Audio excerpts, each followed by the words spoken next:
Oh. Oh. She'd be a bike? Wait, what? If my grandma had wheels, she'd be a bike. Damn. Wheelchair bound, huh? So, yeah. Hey, everybody. Apparently, I'm a lobbyist for the Montana plan now. Can I join you? I'll help you with that. Hope everybody's doing A-okay today. Me? I'm alive. My back is killing me today. I've been hurting for like 4 days. So yeah. Yeah. The Natalie Harp thing is weird as fuck. So tell me more about that. What's going on? Just came back from a plein air painting session. Explain that one to me. For state office and start bugging the hell out of them about it. Oh, no. Oh, I know who you're talking. Okay, yeah, Natalie Harp. Oh, that situation is depressing, by the way. So is what's going on with her? I haven't checked the news since like last week when it's not Josh Hawley. Who the Ossopp. When Ossopp brought her up and everyone was all like, stop bringing her up. She's got nothing to do with Trump. And it's like, yeah, she does. Shut the fuck up, guys. Stop being such babies about it. Did more of it happen? Did more shit happen? Treat you at the edge of my neighborhood. I call her Martha. I love her. I painted her. Hell yeah. That's awesome. I actually need to get back into the art thing right now. Speaking of which, I have to start working on the side project that I have going on that is more of a business thing than it is a project. I have to start designing a logo. I have to start doing that. Got to do that. All right, I'm going to look and see what's going on with Natalie Harp, because now I am curious to see if something interesting happened, because I just remember they're trying to get their name out of everyone else's mouth. Her name out of everyone else's mouth. She will probably be the one to unalive. Wait, Trump? What the fuck are we talking about? Like, nothing new. I just saw clips. Jesus fucking Christ. Chadwick. Do you want to put that out there? You do logos? I do not. No, this will be my first time. Well, not my first time. I don't do lettering, but I'm going to try. Fatal Attraction. You think that's going to be it? Oh, wait. There's a clip of Trump and Melania, and when Melania stood up right away, she appeared to show something to him. Fair Price Protection Act is another good piece of legislation. Oh yeah, no. She's a bad look in general. In my personal opinion, I don't know why Trump even remotely is letting that linger. I would have not necessarily disappeared her, but I would have made that not as noticeable. It's not going well. What are you trying to design?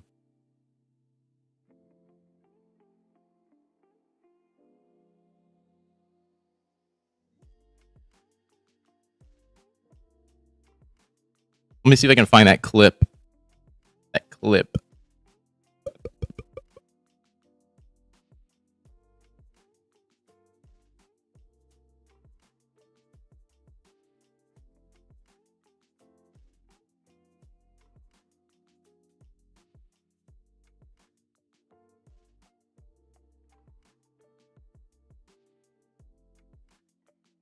They don't have power, and it's BS.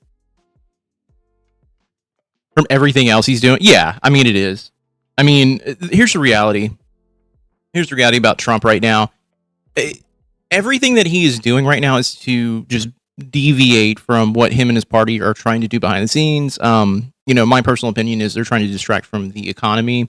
I actually think his handlers are preventing him from knowing the truth about what is going on with the economy, and they tell him every day, like, everything's great. And the reality is, if you have a pair of eyes, working eyes, and a working brain, you can go, hey, there's something like immediately wrong going on right now. The clip was made out to be a bigger deal than it was, in my opinion. If anything, just shows that she doesn't fuck with Melania. But who fucks with Melania though? Like, I don't even think like Barron is like, yeah, I like my mom. I don't even think that. My business is Fat Cat Interactive, trying to do a fat cat. Oh, fat cats. I like that's pretty cool. Fat Cat Interactive. What do you do? Are you doing games?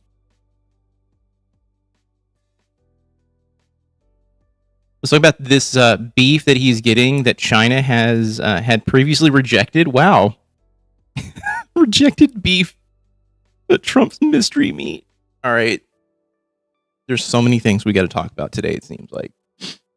Yeah, I was just going to update everybody. I have been kind of just MIA this week. I've been prepping because next Thursday, I am going to Dallas to go to a Magic the Gathering tournament. I'm going to be there all weekend, but I've been prepping for that. It's the Argentinian shit beef. More poisoning our food supply. I mean, our food's already fucked as it is. Anthrax outbreak in 3-2. Damn.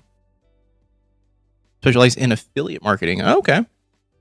Yeah, I am designing, or I'm going to be designing some sort of store logo for myself. I don't want to let the cat out of the bag just yet on what's going on with that, but I'm working on some stuff that has been taking up a little bit of time. Selling feet pics? I mean, if someone wants to buy feet pictures, I'll sell them. No one wants to look at these busted toes. I promise you that.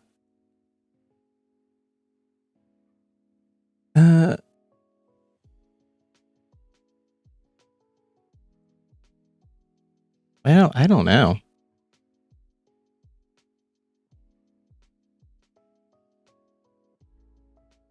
Epic Awesome Texan Store featuring Joel? Probably. Something like that, I guess. Something like that. You said, was funding gangster rap. Ask Joe Rogan if he is brave and smart too. I saw that this weekend, and even Shane Gillis is like, what the fuck are you talking about? Shopify site? You know, I toyed around with Shopify for a little bit. I might be opening something up with Shopify. I'll just say this. It's going to be dealing with collectibles and even probably art in the near future. So we'll see. And kind of looking maybe even something a little bit more local to the area I'm currently living in. Ah, okay. Well, this website does not want to load. Daily Beast, get out of here. Joel Rogan. Joe Rogan and Shane Gillis, man, that situation's wild. I can't show it either because they'll claim it, unfortunately.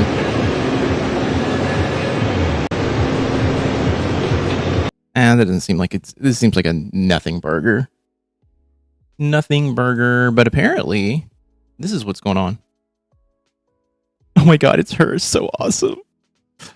Apparently this is happening.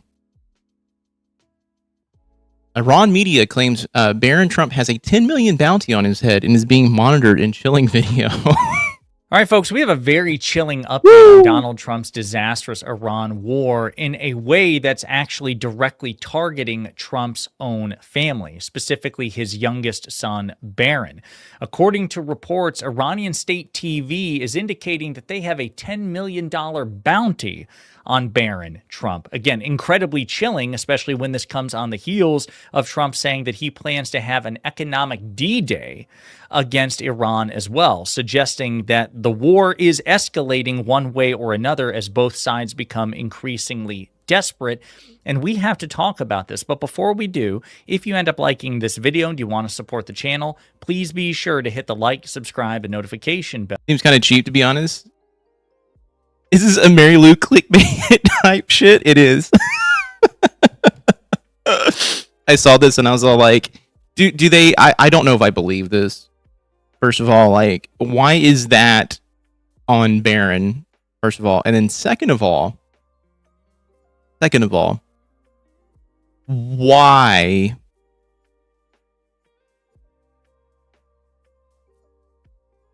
Why not on like Trump or the like his sons, like his actual the two sons that are doing a lot of the defense contracts? Like why? I don't know. It just feels weird to me that Barron is the one they're focusing on because it doesn't seem like anything interesting, you know? Bells before you go. All right, folks, let's dive in with this. Iran media claims Barron Trump has $10 million bounty on his head. It's all social engineering. That's, I mean, yeah. I feel like this is a right-wing, basically the right-wing sect of the media right now is trying to get everyone thinking that Iran is like actively out to kill or get rid of the Trumps in any way possible, and I don't think that is necessarily the case. Manufacturing consent, yeah. It's because Barron is the one he cares about. He wants him to be the heir. Do you really think he cares that much about? I don't think he cares about any of his kids outside of Ivana. It will kill Melania. I don't know, man. I feel like they're all sociopaths. I feel like the whole entire lot of them are just like, whatever happens, happens, bro. We can use this to manipulate people. Why not? You know. Don't care about the one. That one. They don't care about the one that just got married. Oh, yeah. Barron is the most innocent, so it looks worse and motivates the base. True. I get why the base would be worried, but Iran, I would think, would want to just basically look. I think Iran is probably basking in what is happening right now because the United States does not look good, and Trump does not look good at all to the rest of the world. Iran does not look remotely in the same like realm as bad as Trump and the United States is looking. So I can imagine they're not. I don't think this is a true headline, if I'm being honest. Oh, he does. Barron talks and is good looking. He's the good looking son. He is wanted and not like the others. Yes, he is tall and not like the others. That is true. I wouldn't shed a single tear if any of them wind up as a consequence of Trump's poor character / leadership / behavior / etc. The Trump family follows Byzantine succession law. The most recent born is their heir. That makes more sense. I get it now. Man. Yeah, I don't look. I've been kind of keeping up with a little bit of the news recently, but the biggest thing I have noticed was the bond market started to fail last week, and has had no impact on the economy outside. I think today it's down, but that's it. The other thing too is Bitcoin has started to spike because it looks like people are moving money into Bitcoin again. They don't give any fucks about us. So the feeling is mutual. Yeah, I don't give a fuck about Trump. Trump lies about everything to manipulate everyone. It's the art of the deal, the book that he did not even write. He's following it, though. He's doing it. The base watched the Barron grow up. The others grew up before politics. None of them cared about Tiffany. No, they didn't. They didn't care about Tiffany. Trying to see here, what do we have going on though? All right, so by now you've definitely seen God, all here we of go. the viral My love-hate watch here.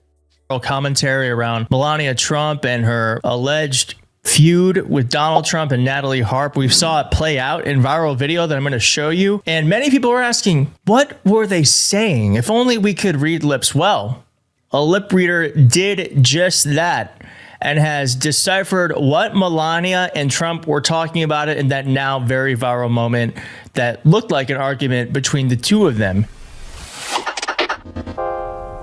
Now, we also know that Melania Trump doesn't just show up for any reason.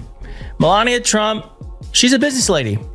And more likely than not, she got paid to show up yesterday. Here's more on that with Jack Cocciarella and Sarah Matthews, alleging that Melania Trump literally gets paid for public appearances. Real quick, while you're here, hit like on the video. More people will see it. If you're not subscribed, please sub up. It helps the channel so much. And we are live streaming tomorrow at 7 Fast forward p.m. 2/3. Eastern. Come check it out. You're correct. Somewhere, but wanted to. Oh God. Okay. This is Jack. I cannot stand him, by the way.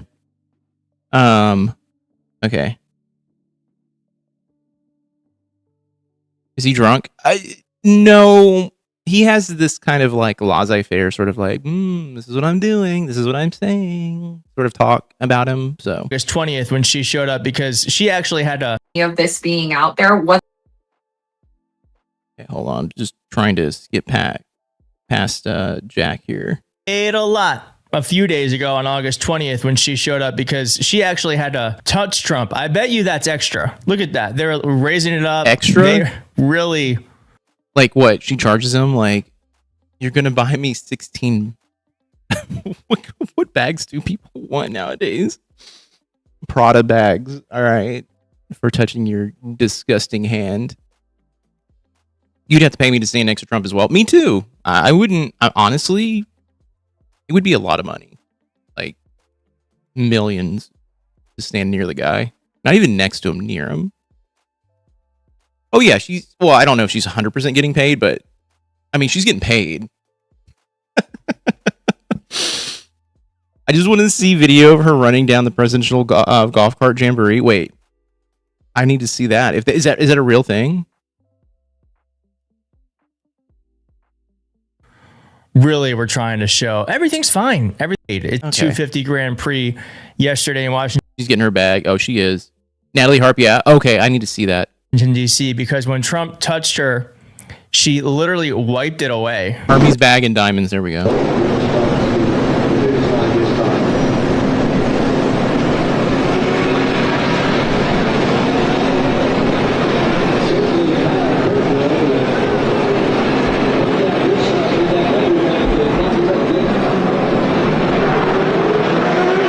What is this bullshit?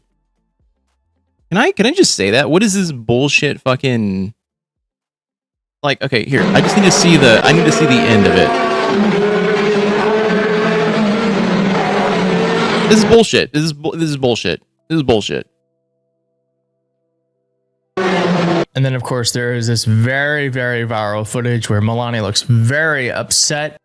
This is gossip rag level like nonsense for the left.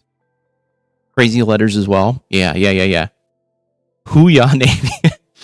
Look, and one this person is asked, are there any nonsense. lip readers? Let's watch this Please tell me that you've seen the green flag. No, I have not. I'll look it up though. first, and then we have some reporting that explains exactly what they were talking about.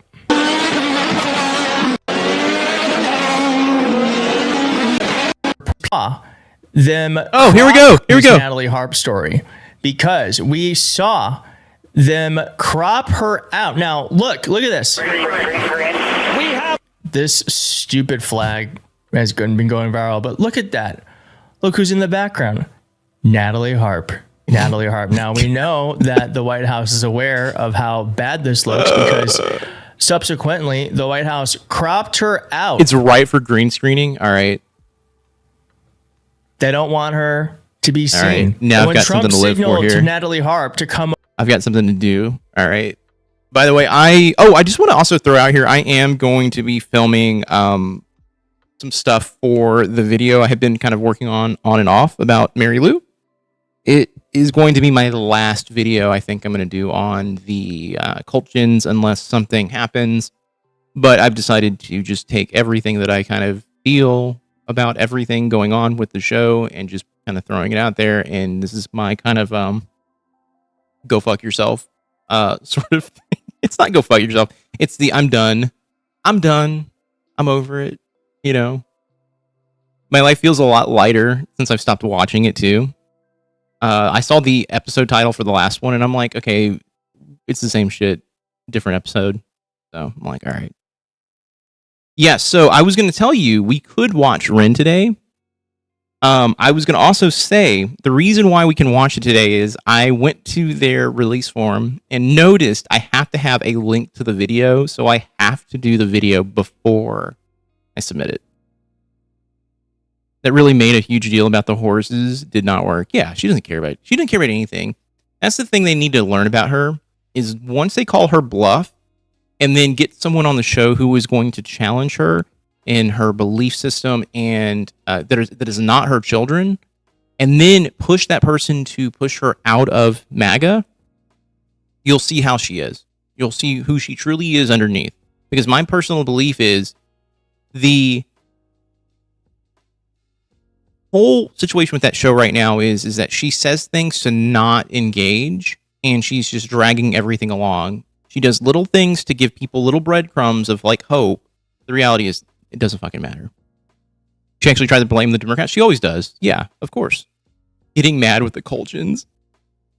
Yeah, I think this last video is going to be my like, yeah, cool. Sorry if you're here for TNC. Like I might do a video down the road at some point, but I don't know what anyone's getting from the show anymore. And I just have to tell people, if you think this woman is going to change, she's not. And, you know, I really want to be proven wrong. That's the whole point of it is I do want to be proven wrong. So prove me fucking wrong, change, and then I'll talk about it. But yeah. But Haley is famous. She just wants to be famous full stop. Yeah.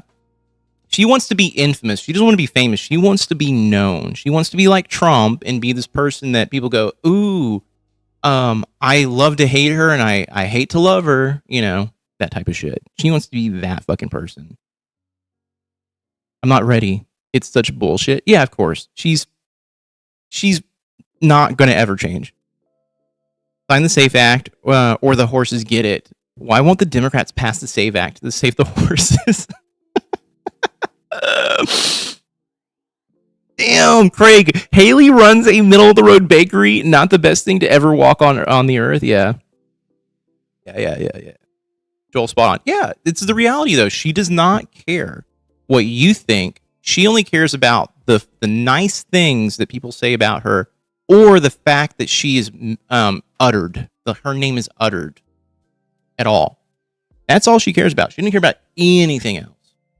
Also, she's just dumb. She's very dumb. Yeah, I take back what I said where I'm like, I think she's faking it. I'm actually on board with she is full of shit and she's a dumbass. I take it back. She actually did more research, if you can call it that, and has more general knowledge about the horse meat pipeline or whatever, despite being wrong overall. The horse meat pipeline. I fucking love it. Or if Hassan notices her again, yeah. ML is getting her back, yeah. See, the thing is, if they really wanted to like hold her accountable, take both of them, take the two kids out of the equation, and bring on a specialist who deals with people who are in cults. And if she does not change or she just stays the same, then we can all just go, we're done. Like, it's over. Like, she's doing this because she likes being a Republican. She likes being this evil and this mean. Hot take. But I even find her worse than Bob. Oh, I have said it many a times that I actually find Bob a lot more refreshing of a watch than Mary Lou, because at least Bob is truthful on what he believes. Mary Lou hides behind this like, well, I don't like it when people get hurt. And I'm like, bitch, please. You were gleefully boasting about how we're going to have a race war with your husband. Okay? Yeah. ML is just whatever her surroundings are. It's all about her image. Yeah, 100%. 100%. The pipeline is where they're not selling horses for meat. They're selling them to this one place that sells them for meat. She tried to equate the gelding of the wild horses under Biden to the culling of wild horses under Trump. Okay. Not the same thing, by the way. Not at all. Such a dumb shit understanding. Yeah. The Trump's 300,000 tons of imported mystery beef actually horse. I could believe it. I could believe it if it is horse meat. Very annoyed with the current faction of the TNC fandom that says she is this way because of Bob. Not true. She is her own brand of evil. Look, I'm on the side of saying, look, Bob and Mary Lou are two sides of the same coin. A lot of people are like, oh, Bob abused her. I'm like, I don't believe that is true. They may have had domestic squabbles in terms of like yelling at each other and all that shit. But I personally believe that Mary Lou is just as mean, if not maybe more mean and spiteful than Bob is when it comes to dealing and interacting with people. I bet you she's real fucking nice to everyone's face, and then the moment they leave the room, she's all like, did you see what that bitch was wearing? You know? She's that type of person. Can you believe that they have a nose ring? That type of shit. I remember that Chad once said that ML always wanted to be famous. Yeah, I mean, she got pissed off at him when he wouldn't put her, or when she was in the movie, or wanted to get filmed as a background extra in the movie, or be in the movie, and then they cut the scene out. And she blamed Chad, I think, for it. Yeah, Bob is upfront shitty. ML is catty shitty. Yeah, 100%. And I think the catty shitty is the worst of the two, because that's the shit that gives you complexes, because you hear about that shit later on. And you're like, oh, this person was nice to me. I thought they liked me. And that was never the case. And then said, like a wealthy white person would, that everyone could just adopt one. Mary Lou, people aren't able to feed themselves, let alone a horse. That is privilege right there. They're made for each other. She found a goober that suited her. Mm-hmm. Mm-hmm.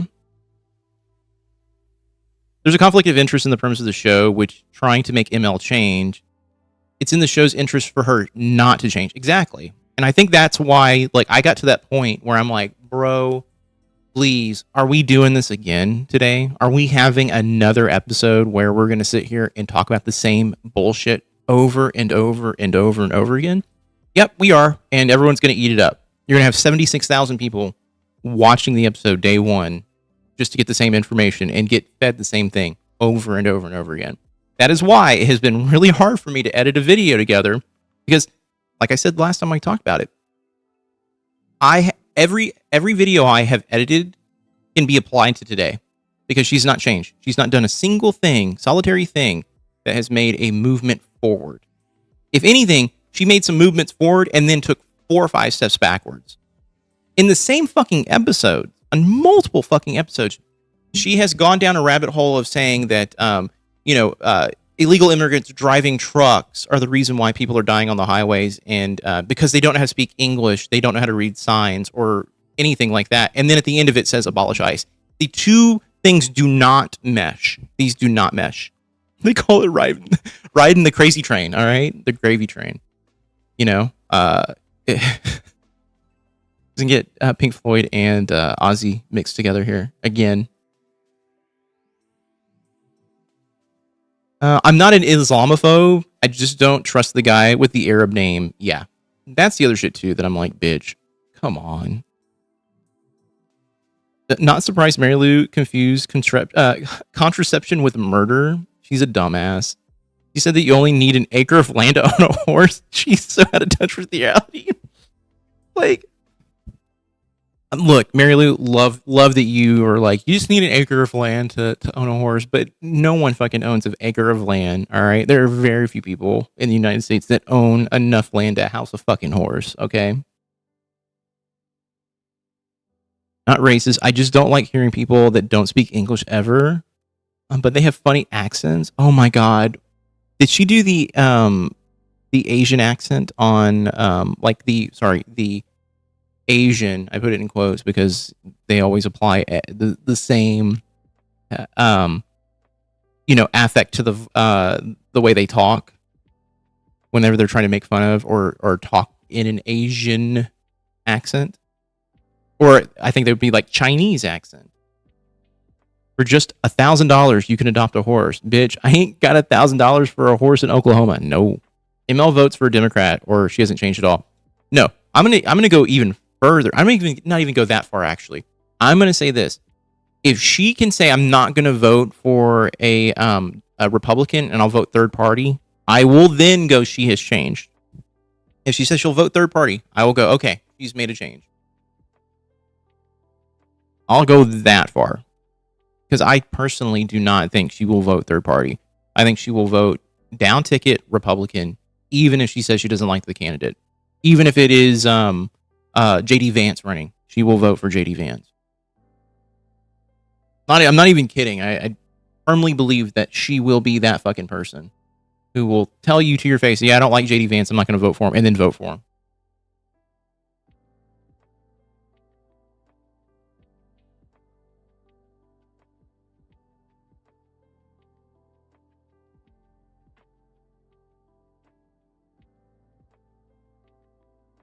The fuck?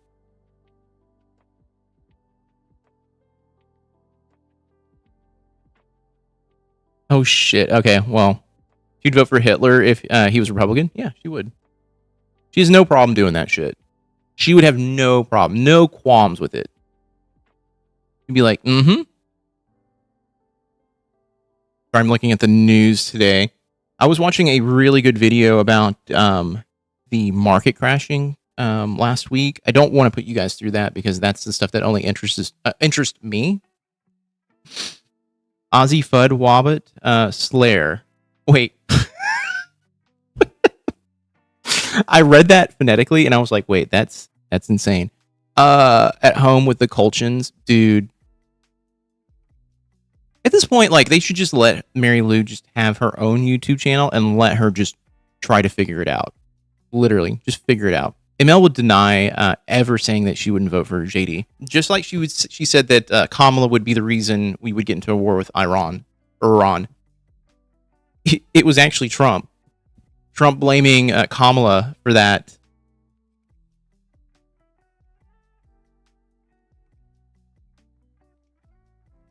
Oh my god.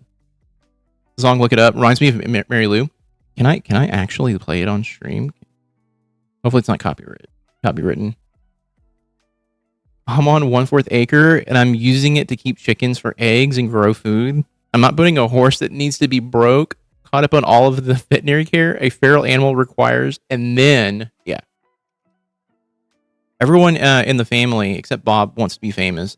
Bob, I don't think gives a shit about anything. I'm being honest with you. I think Bob is just like, you want to know what I think? I'll tell you what I fucking think. Doesn't give a shit what you think about him. Doesn't care. You could see it in his face whenever they would have a guest on. You knew he was actively being like, I'm going to derail this because this is funny to me. You don't understand. Kamala would have put us in a war, but now it's Iran's fault, and Trump had to put us in this war because he was going after his family. The $500 a month to feed it, say nothing of the tax and other accessories. Yeah, there's just way too much when it comes to taking care of a horse. Like only the richest of the rich can afford to take care of a horse. Trust me, I worked for someone who took care of horses, and I saw the amount of money that goes into taking care of multiple horses. You're an asshole if you think anyone can just buy land and take care of a horse.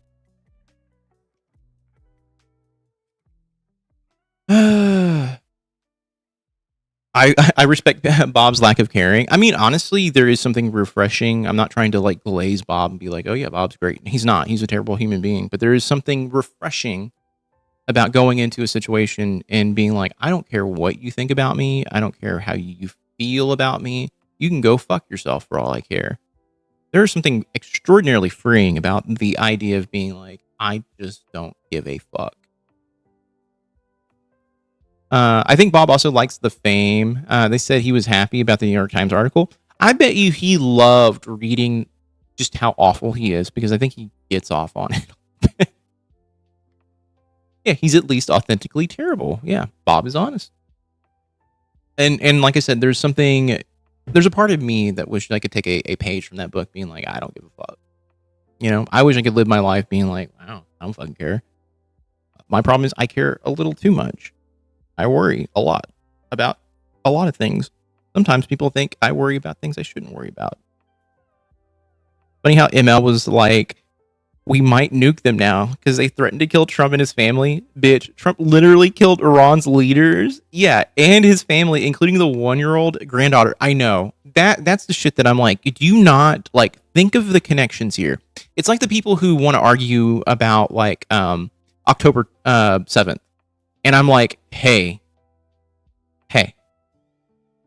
do you know what was going on leading up to October 7th? Do you know what has happened after October 7th? Do you know everything that kind of led up to that moment? Because that will put a lot of things in perspective. If you're feeling like you want to throw out like accusations towards Hamas or even Palestinians, fuck around, find out. Well, that's the thing. It's like you push a group of people enough, they're going to radicalize.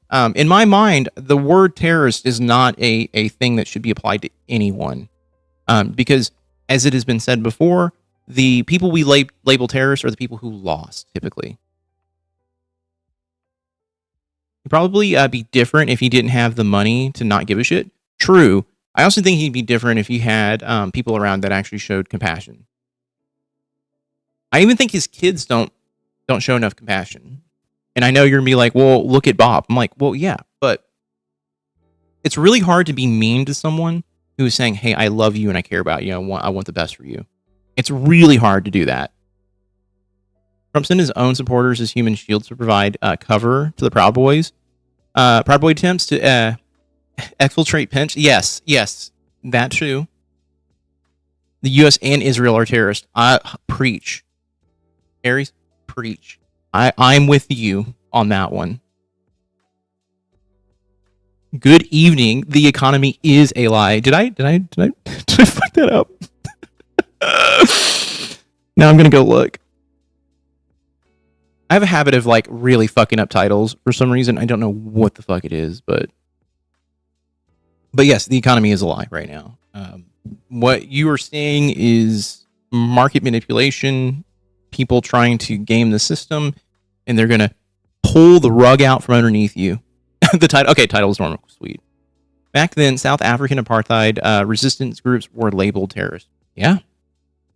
Because it is really easy to demonize someone when you don't know anything about them by just calling them a terrorist. You go, Hamas or terrorists. Okay. Shit, those are bad guys. Man, we should really get rid of Hamas. And then you go, wait, hold on. For me, it's always a question of like, okay, well, how did they get the label terrorist? Because if someone's calling someone a terrorist, or, just calling them a terrorist, I go, well, what caused them to be called a terrorist?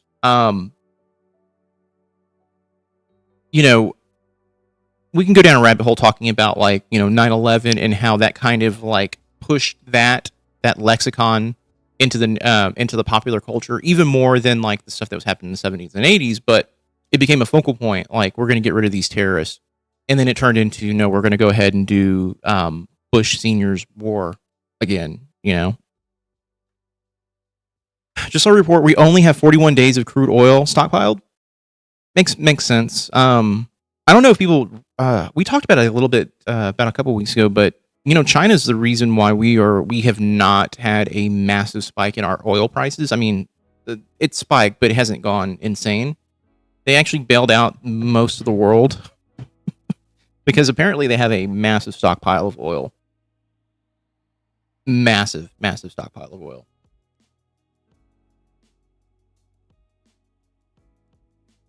I haven't watched Philip DeFranco today. I typically throw on Philip DeFranco whenever I am... Oh, Philip didn't do a video today?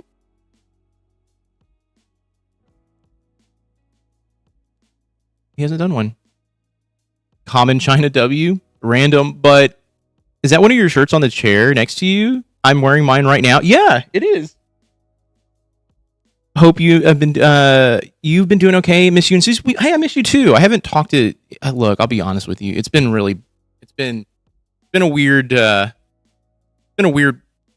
weird couple of months. Not in a bad way, but in a good way. Hopefully you're doing good. I was going to reach out to you and see if you're doing all right. I knew it was. Yeah, I need to hit Artemis up and send her one because I know she was asking for a replacement a while back, and I spaced. China's economy depends on Western consumers. The bailout was self-preservation, which is true. But here's the thing: Trump will not admit that. Trump will not fucking admit that piece.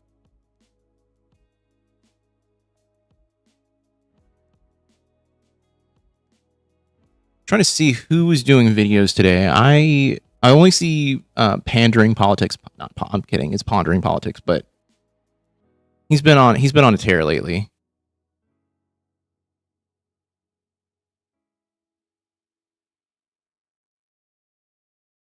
I felt that. I'm an Iranian-born German Muslim and went to the U.S. in 2003 for an exchange year at a high school in Kansas with the only Republicans living in my town. They were all nice, but it was weird. Oh yeah, here's the thing about Southern folk and Southern Republicans. They're extraordinarily fucking nice to your face. Like to a degree that you're like, oh wow, they seem like really nice people. It is a facade. Because the moment you leave a room, they have something negative to say about you and anyone around you. And it doesn't have to be a race thing. It can just be you. The U.S. Oil reserve is insane. A hole in the ground is crazy work. He will never praise another leader doing that, doing the hard thing and sacrificing for the good of everyone. Of course not. No, he would never do that. At least Bob isn't that passive aggressive. Yep. It's a good thing that countries depend on each other. It's the only thing stopping these psychopath politicians from flattening the rest of the earth. Yeah, I mean, we're going to get to a point, I think, where the United States is going to become so isolationist that we're not going to have this backup, and we will truly become a third world country if we do not get a. We don't get a. I'm not going to say Democratic president. A Democratic president in office. That's the only way that's going to heal the world relations that we have. The thing is, when you live in a Southern conservative environment, you think that's how everybody is. Yeah. I mean, that's what I grew up around, you know? Midwest family talks shit on the phone all the time. Yep. You know, I'll just go ahead and just say it. I think it's most polite society is like that, especially if you're leaning conservative. I don't like to generalize, but it has been the thing that I've noticed. There's been very few people who are straightforward and will tell you how they really feel about you to your face. And those people are like Bob. Meanwhile, Zuckerberg or Bezos, I can't remember which, is buying an actual castle in Europe. I believe that was Zuckerberg. I think that was Zuckerberg. The powerful ones don't care about the countries because they feel like they can just hop on a yacht to a friendly jurisdiction. Yeah, exactly. Yeah, they don't give a shit. Look what they're doing right now. They're just going out and buying like private islands. They're doing it illegally. You know, they're going down a rabbit hole of like, let's try to decouple from the United States as quickly and as fast as possible because this is not going to last. It can't last. That's the thing. It can't last.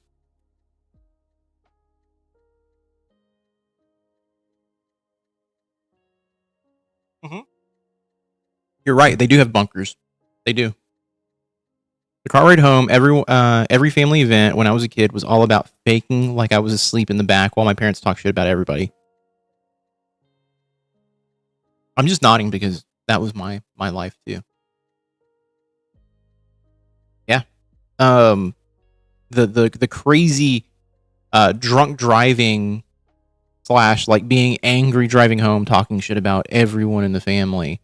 And you're just like, you're sitting there being like, as a child being like, God, I'm ready. Just take me. Being a 12, 13-year-old being like, I don't want to be here anymore. It was Zuckerberg. Okay, yeah. He bought the biggest castle in Ireland. There's not that many castles in Ireland. It feels so gross. Everyone in Ireland knows that castle. Jesus. Before I stop talking to them entirely. Here's the thing.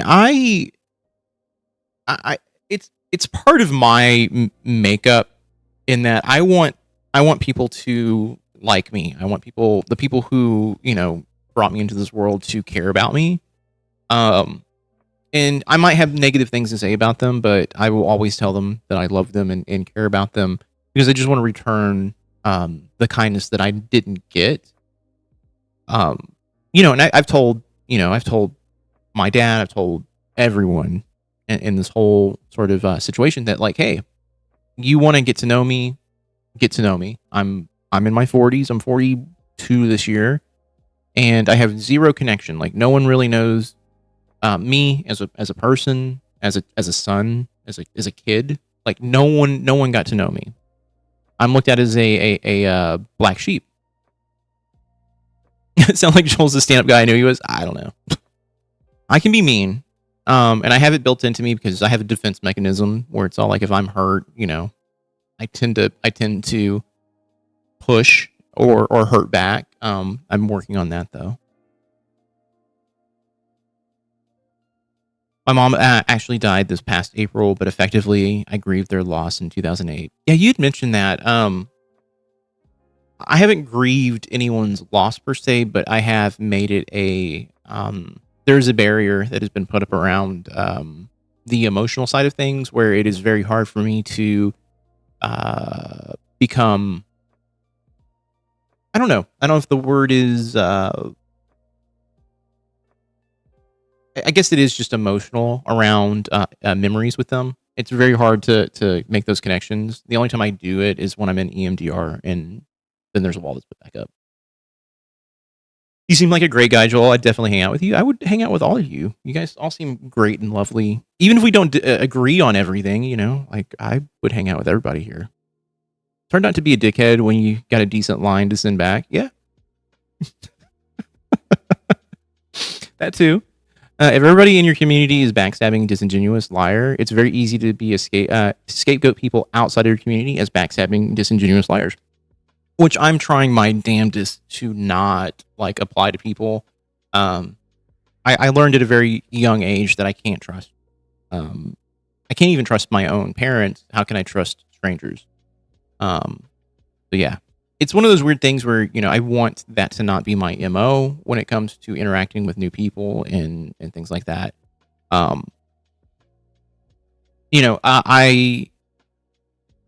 It sucks to really say this out loud as a grown adult, but as a 40-something-year-old, it is so wild to be like, I am emotionally deficient when it comes to keeping relationships with people, because I read into things that are not true. My parents sent $100 checks to me or $100 checks to me every year for my birthday, and literally I never cashed them. One of my parents does that, and it's nice, don't get me wrong, but it's also like, they feel obligated to do it, and there's a part of me that wants to be like, you don't have to feel obligated to do anything. You don't even need to text me or call me. Like, I want you to do it because you want to do it, In a way, my not talking to them anymore was the only way I could still have the parents I knew as a kid. See, that's the thing. I wish I had parents that I could look at as a child and go, yeah, those are my saviors. Those are the people that I care about. Next were a bribe to get me to return. Yeah, I think the checks for me, or even just the money sent to me for birthdays, has always just been I have to do this. That's what it's always felt like.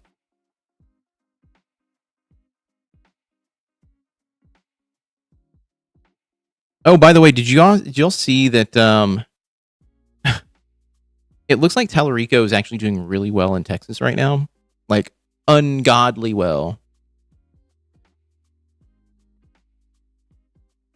The ability to accept and process evidence contrary to your experience is key to overcoming lessons taught in childhood. Right. And that's why I'm going through the whole process of doing EMDR. I did talk therapy for years, and EMDR is like the first step in the direction of like feeling normal. But he was set up to bust up families and replace IRL communities with bogus, now online families. We talked about that once with businesses that say we are family, wink wink. Oh yeah, we talked about that. Yeah, the whole like when a company hires someone and says, hey, like we're really close knit, we're like a family. That's a key set of phrases or words to be like, I need to avoid them. The reason being is like typically when people talk to you and say, "Hey, we're like a family around here," that means that they have no boundaries, and they're going to ask you to do things during your personal time, your private time. They're going to ask you to be, bro. Not hating, but am I crazy? Or is that a bondage fairy shirt? It's a bondage fairy shirt. Yes. Yes, it is. Yes. I hope Tallarico keeps the momentum up. I hope so too.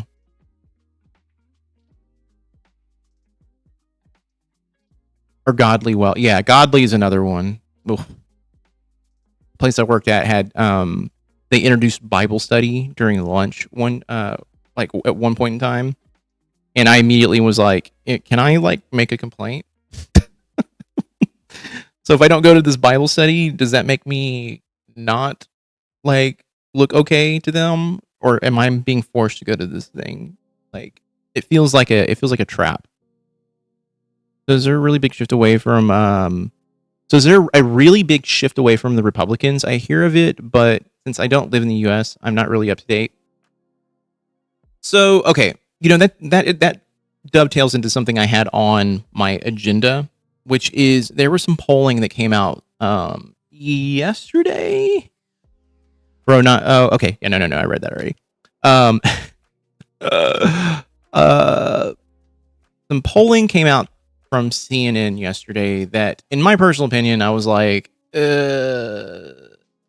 I don't believe it, first of all, but I do kind of believe it.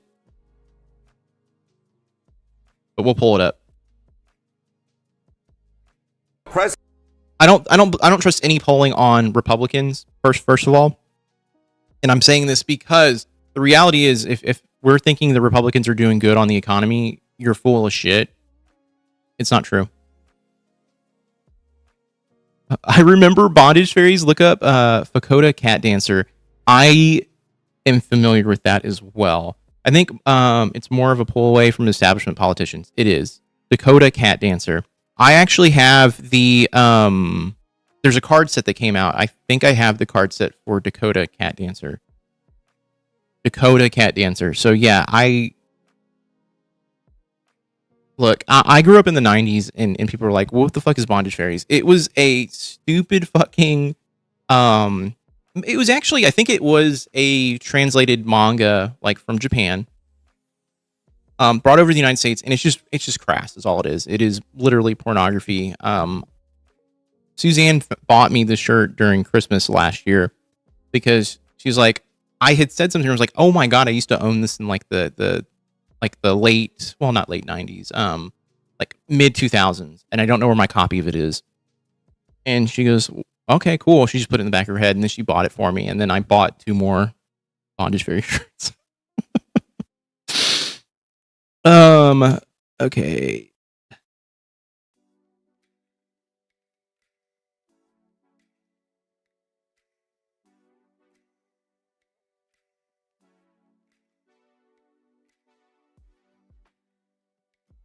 Pendulum swings. Okay, Joel likes Fritz the cat. I do. Wait, hold on. Don't fucking throw me. I do. Hold on.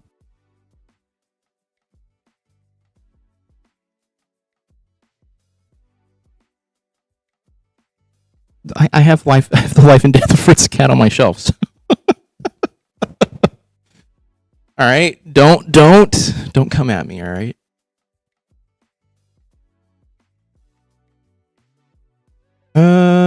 Okay. They'll say that they don't like Republicans, but will still vote for them anyway. Look. I like Crumb. I like Crumb's art. I don't like Crumb's storytelling. But I picked that up a while back, and don't watch the animated one. The animated one's kind of insane, by the way. I think even Crumb doesn't like the animated movie, but Crumb's a weird guy. If you watch the documentary about Crumb, that was one of the first documentaries I ever watched as a teenager, and it fucked me up. Felix is better than Fritz? You think so? Are you talking about like original like 1930s Felix the cat?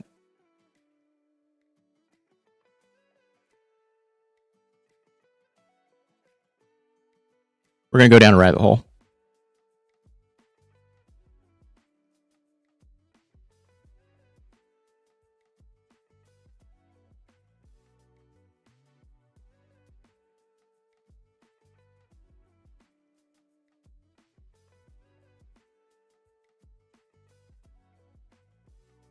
I saw part of a that Fritz the Cat cartoon when I was like 12. I was pretty it was pretty weird having the occasional Skinamax trial and sneakily pop in a VHS to watch later.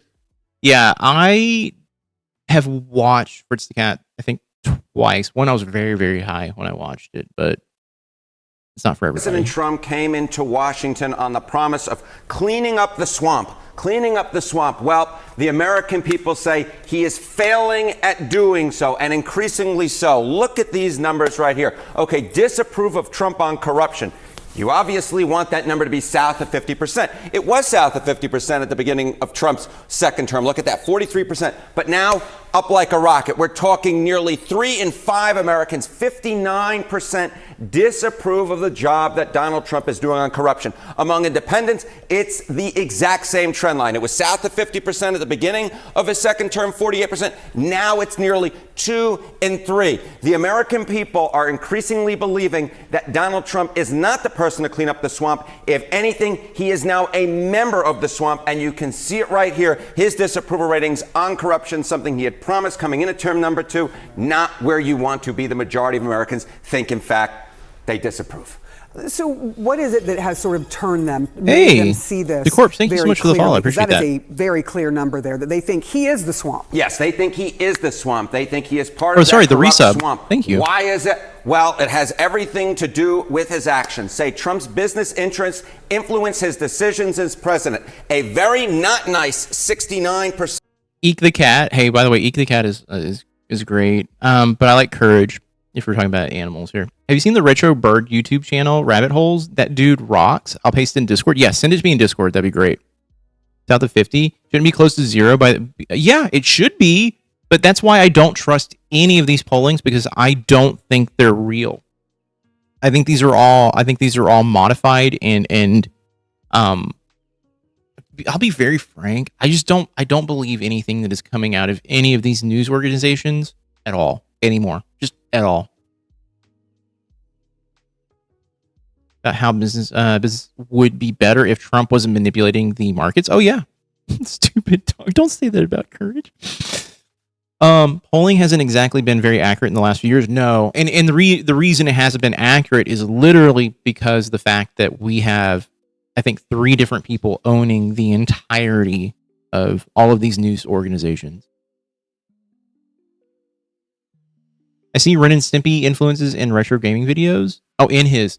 Ren and Stimpy, I think, is a massive influence for anyone who was born in the late 80s or even 80s and 90s.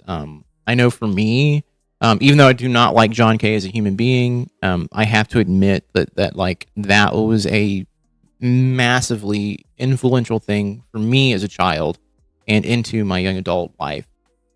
Was Ren and Stimpy. It just was so... It felt... Ren and Stimpy felt so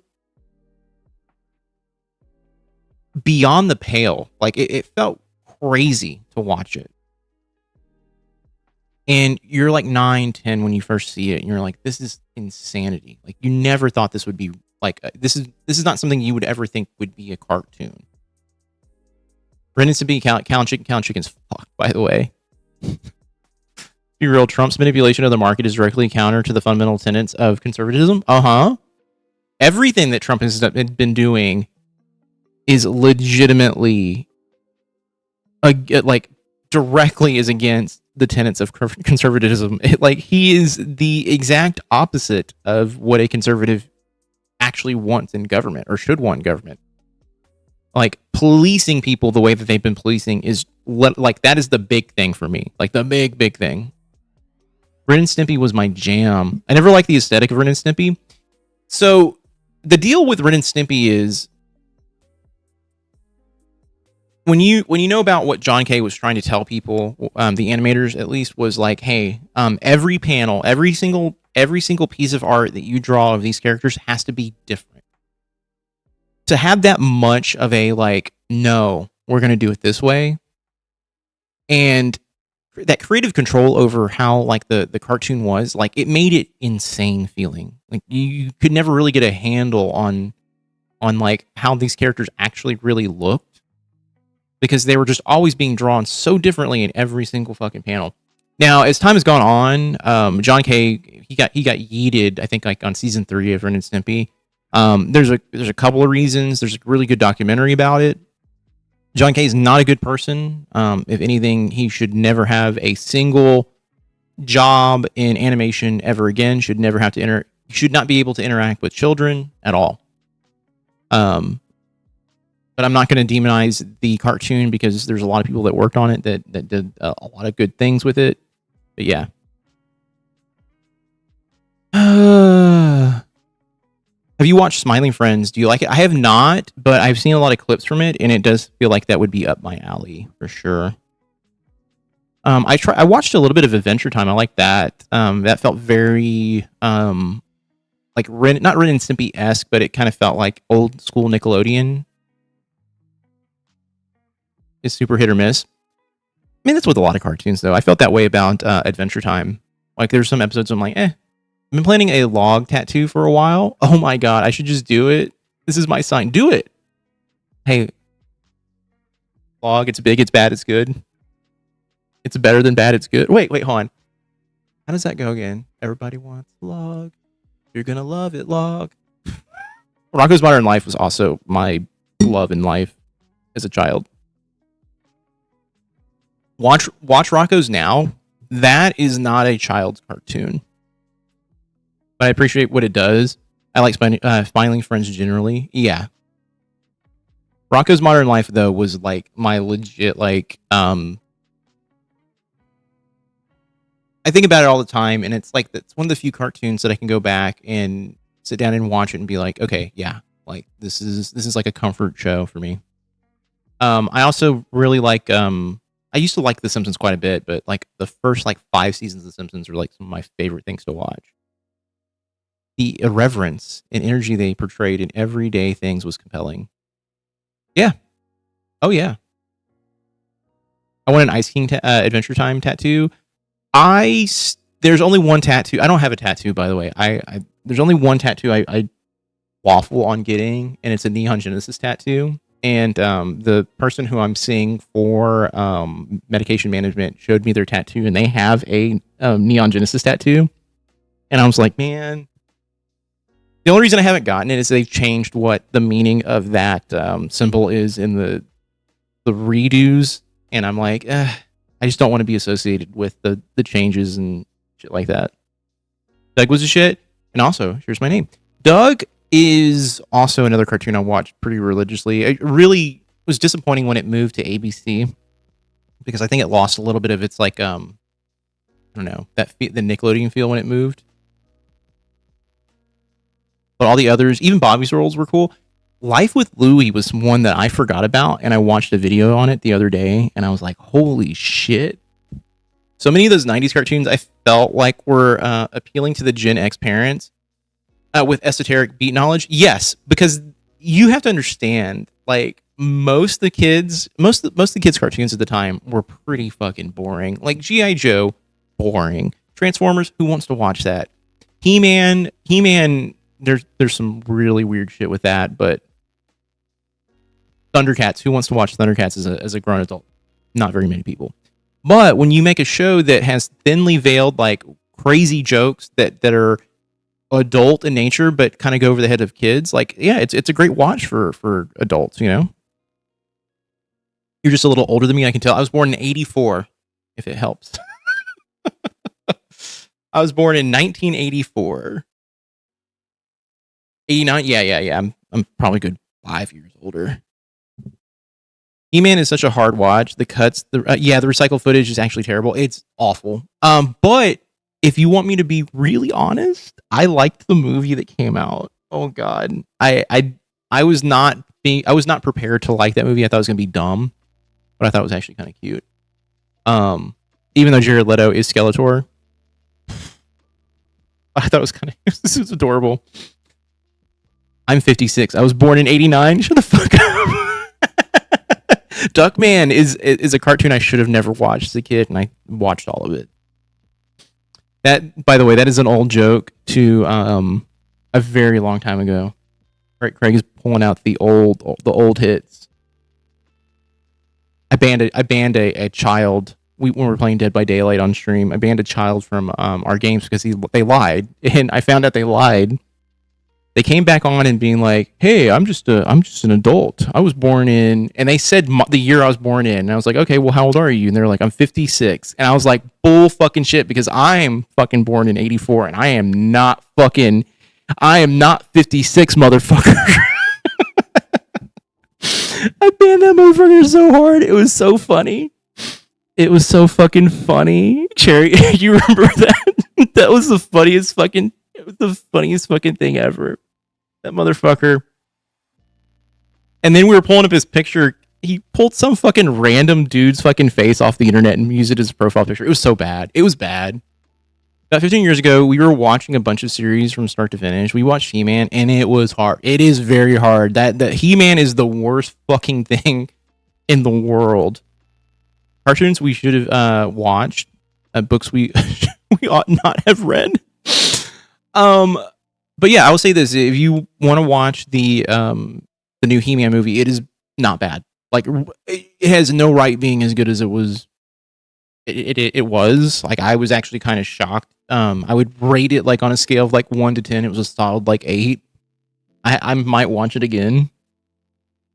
I've been thinking about it every once in a while. I'm like, yeah, it was not bad. It was cute. They need to do more movies like that where it is kind of a joke, but not like, I don't know. Like, I think like a Power Rangers movie in that type of style would be great. Scary Stories to Tell in the Dark. I read all those books as a kid. Loved them. Definitely not for elementary school book fair, but I bought 3 of them there. I did too. There's always some scene where Taylor jumps in and her ass is like on the entire screen. As an adult, we had to wonder who the fuck let us watch that shit. Hey, I bet people wonder why we're all like ass people now, because it's like literally asses were just presented like as a, here you go, have at it. This is what you like now. The Star Child episode of He-Man was uncomfortable. Now I have to watch it. You've piqued my interest. Percent of Americans overall say that Trump's business interests influence his decisions as president. Even 48% of Republicans, 48% of Republicans who have stuck with Donald Trump through thick and thin, who thought that his business acumen, his business experience would be something that would actually help. I'm going to say this, that number should be higher on the Republican side.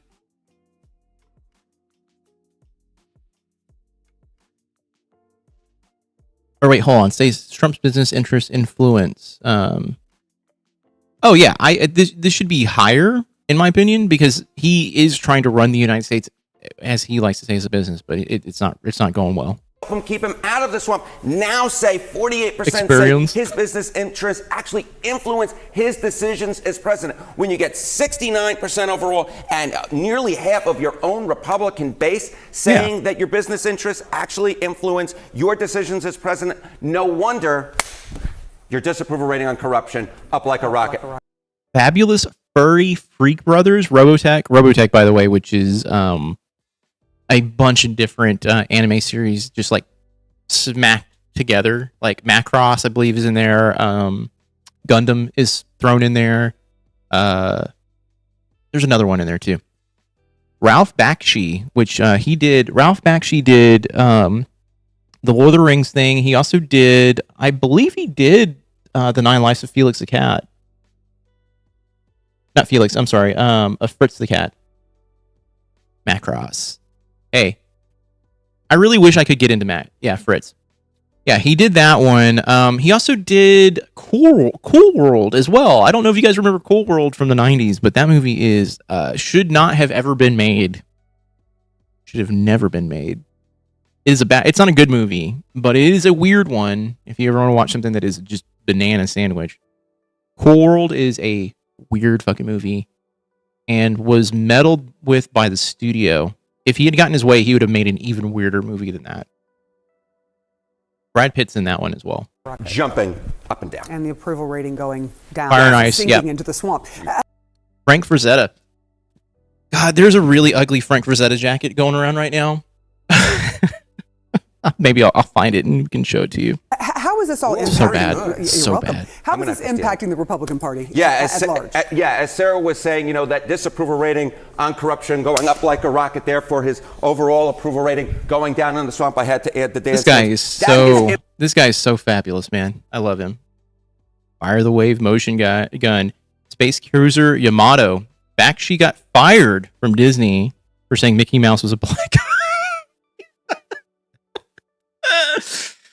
Oh, it does sound like something he would say, though. Oh, man. Bakshi, by the way, if you want to read up on someone who is fascinating, Ralph Bakshi is a fucking... He's a cool guy, don't get me wrong. And his takes on, like, just race and things like that are, like, on point. He made a video, or he made a movie that is, I believe, considered a banned movie nowadays. But the entire cast was made entirely of like jazz musicians. And it was a whole entire, it was almost satire. And it's apparently very good. I've never watched it, but I watched someone go over it and it looked very fascinating. But it has a lot of stereotypes in it. And I think it was a way to dispel the stereotypes. Impacting his... Bunch of weird rabbits. They're like California raisins, pretty sure. Also, a great study in animation. Bakshi did a lot of interesting things, a lot of rotoscoping, yes. And speaking of rotoscoping, if you've ever seen Heavy Metal, there's actually several scenes in Heavy Metal. In particular, I think that's the final one with the dragon warrior or woman warrior, and it's all rotoscoped. Very cool stuff. I remember getting that DVD back when it first came out. And all the behind the scenes footage stuff was great for Heavy Metal. I really wish they actually did something more and made more anthologies with Heavy Metal. I'm a big fan of Heavy Metal magazine. Like,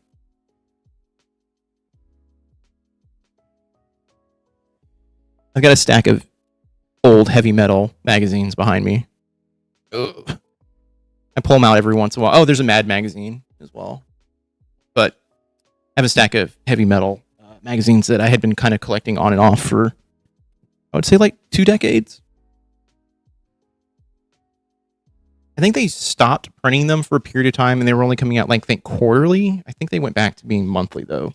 Own party on corruption. The Republican Party can't run on corruption like they might have been able to in past cycles. Party trusted more on corruption. In August of 2025, just a year ago, the Republican Party was more trusted by 8 points. Now the tide is changing. See, we're doing stuff with water here. The tide is changing. Now the Democratic Party is more trusted on corruption by 4 points. If anything, we've obviously already seen, we have seen scandals play out in these midterm elections, in these primary cycles. We saw it on Tuesday night with Corey Mills, and it's sort of starting to remind me a little bit of what might have been going on back in 2006, where that rising tide of Americans thinking that the Republican Party was, in fact, not the party that they trusted more in corruption, led to GOP losing their House majority and their Senate majority as well, and that'd be very welcome news for the Democrats. When we talk about government spending, and spending is one part of the national debt, how is the president doing right now? What are his numbers on spending? Yeah, when it comes to the king of debt, as Johnny B put it, the American people very much do not like the direction that President Trump is taking when it comes to government spending. Look, his numbers have always... Who do you trust on corruption? You have Heavy Metal on VHS. Hey, Dar, Heavy Metal is one of the few movies I'm probably going to end up picking up here in the near future. I haven't watched it in so long. Who do you trust on corruption? The giant douche or turd sandwich? At this point, the giant douche. Dudes of Hazmat thing is my most recent favorite bizarre animation I've seen. I have never even heard of that. Wait, maybe I have. There's hold on, I'll see if I can pull it up, but there's this video that I got not necessarily obsessed with, but I thought it was the funniest fucking thing for a bit. Oh, look, people they got suckered by Bush, got suckered again by Trump. He's been not so great on this, but now they're just downright awful. Trump's net approval rating on government spending. You know, you go back to term number one at this point, he was 12 points underwater, not too hot to try. But look at this, 34 points underwater. Okay, no, Dudes of Hazmat is exactly what I was. Points higher than I was into. Okay, wait, hold on, no. This is exactly it. They did the I think it's the same guys who did the fucking satanic ritual video that was kind of like going around everywhere. Hey, what's up, Dennis? How are you doing? Then his approval rating going way down there into the Hudson River. And look at this, among independents, I thought that thing was so funny. Minus 58 points among independents, minus 58 points when it comes to government spending. So again, the king of debt, with that debt climbing ever higher, the American people not too hot to trot on the president of the United States. 58 points underwater among independents there. That gets to the question of which party do people think is doing a better job, or do they trust more on spending? Yeah, you know, normally Republicans want to take that ball and run, right, when it comes to government spending and hold that advantage over Democrats. No longer. No. Take a look here. Okay, party trusted more on government spending. You go back to November of 2023, it was the Republicans plus 11 points. Even after the one big beautiful bill was, being spoken about passing, back in 2025, look at this. It was still plus 5 GOP. But look now, where we've added on the Iran war, and now the Democrats. Nothing. Can you explain what the news in the U.S. is talking about when when that Republicans normally dominate on? Let me pause here.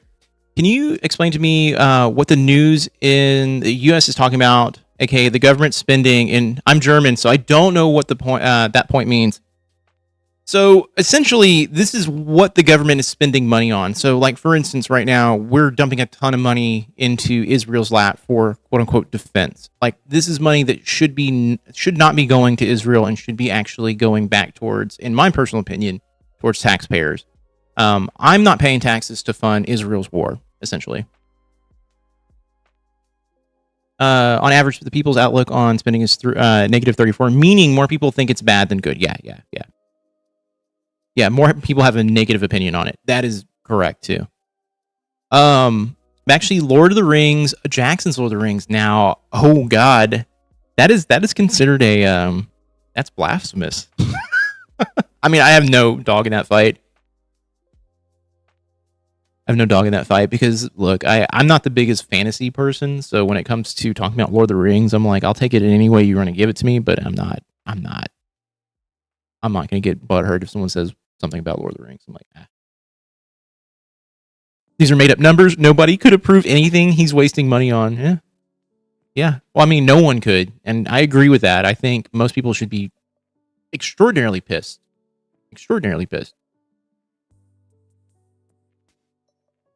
So this isn't just about President Trump. If you're a Republican running for re-election, you might say, hey, his problems won't necessarily hurt my re-election chances. When it comes to government spending, the party trusted more for the first time in a long time is the Democratic Party. How do people feel about spending in general? Yeah, and this might be what is driving this. Say most government spending is wasteful and inefficient. You go back to March of 2025, it was 57%. That's a pretty high number, but you think that's high? Rocking it up. Now we're talking about 3 in 4 Americans. We got these numbers just after the Iran war started. We're talking 75%. 3 in 4 say most government spending is wasteful and inefficient. No wonder President Trump's numbers and the Republican numbers are so bad. I'll tell you a picture that can be associated with this is the reflecting pool, right? Yeah. I mean, it may not be as much money as a war, but it is something that could stick in their minds. Where do people see this debt going? What are the prediction markets? Yeah, you think the debt is high now? Well, hello. Let's see, huh? Kidding.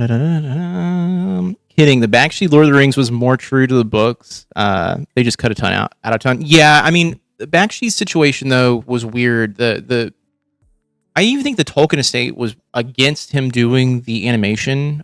It's I think considered not a true endorsed animation. I think the Tolkien estate is like, we do not endorse this at all. I think he got through with just a fluke, like a technicality. For any one thing, like diehard Israel support can't possibly be okay with the rest of it to the point that they approve of him personally. Yeah, no. Or any other Republican would give them Israel and waste less on gilding the White House. Right. There's so many things that, like, if people are not paying attention to, um, if you're not paying attention to what is actually happening behind the scenes, and you're just like, oh, I just think Trump's doing a good job, you're just dumb, and you're not actually watching what is happening. The amount of money not painted, but paid towards, like, turning the White House into, what was it, Baroque? Like, it's like this style of, like, old, like not even medieval. It's like 18th century sort of, like, gold and like in embellishments. Like, it's gross. Saul's ants. Constitution Trump even talks about it openly in Art of the Deal. That's a book, ought to be burned. Yeah. French Revolution. Thank you. Yeah. These guys are loving the segment. Oh, here's the thing. The CNN, this guy, God, what is his fucking name? He loves giving out these numbers. He loves this. He, like, dances around. There's one video I saw the other day where he's just, like, tap dancing around on screen. I'm like, dude, you cannot be this giddy about these numbers, because these numbers are terrible. Chance that the national debt in Trump's term peaks at over Very pre-French Revolution. Oh, yeah. $45 trillion, 92% chance, according to the Kalshi prediction markets.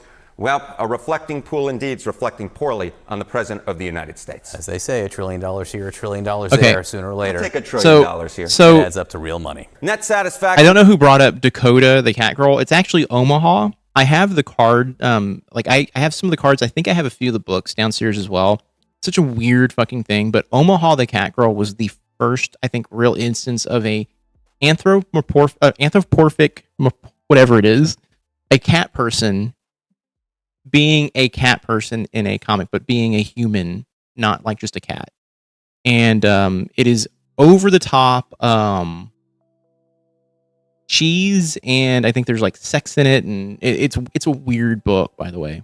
And this is pre-furry as well. Anthropomorphic.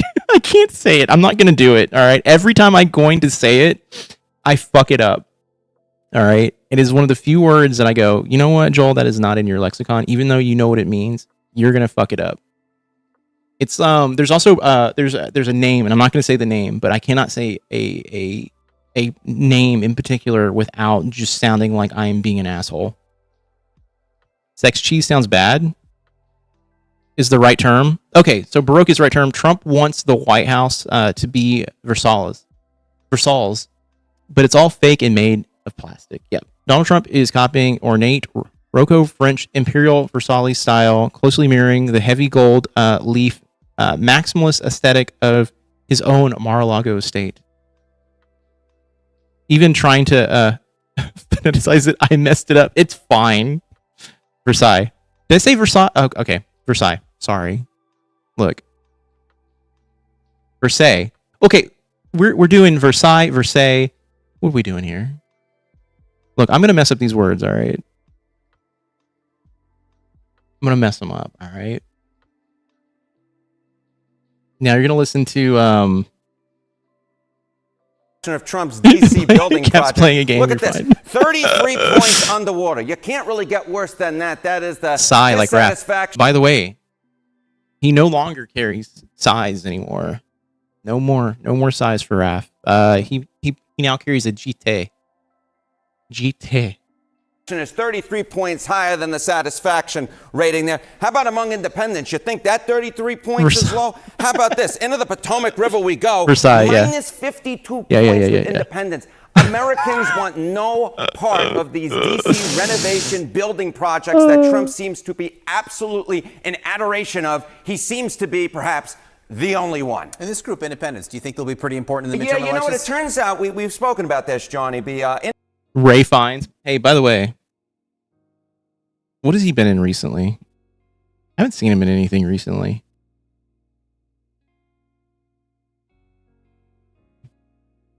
Independents seem to be pretty gosh darn important because they're in the center of the electorate. You win independents, you win elections, you're 52 points underwater with independents. You think those congressional Republicans like Trump? Menu? Oh, that's right. DC building project? He was in the menu. Rough Fiennes. Yeah, the menu, by the way, if you haven't seen that, pretty okay movie. I wouldn't say it's like amazing, but I thought it was all right. That was a fun one. Go check it out.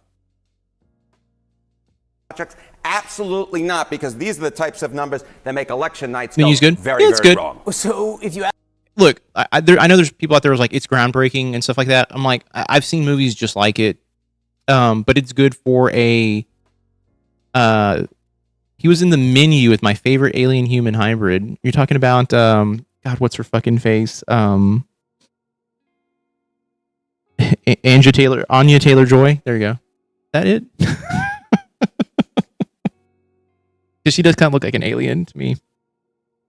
ask people where they want Her the eyes Vegas, are what do they insane. Say? Yeah, okay, so why don't we just ask him, right? It's one thing not to like something, but it's another thing to say, Alien Taylor-Joy. BIMP or Frank Gehry, you're focusing too much on it. All right, Trump administration is focusing too much on the D.C. building changes. 64%, nearly 2 in 3 say that the Trump administration is... So concept of contractors on the Death Star equals the courtesan, chefs, musicians, etc. who served at Versailles. Alien Taylor-Joy lives under the Denver airport. Oh, by the way, has anyone seen the Mad Max movie, the Furiosa movie with her in it? And if you did, what did you think of it?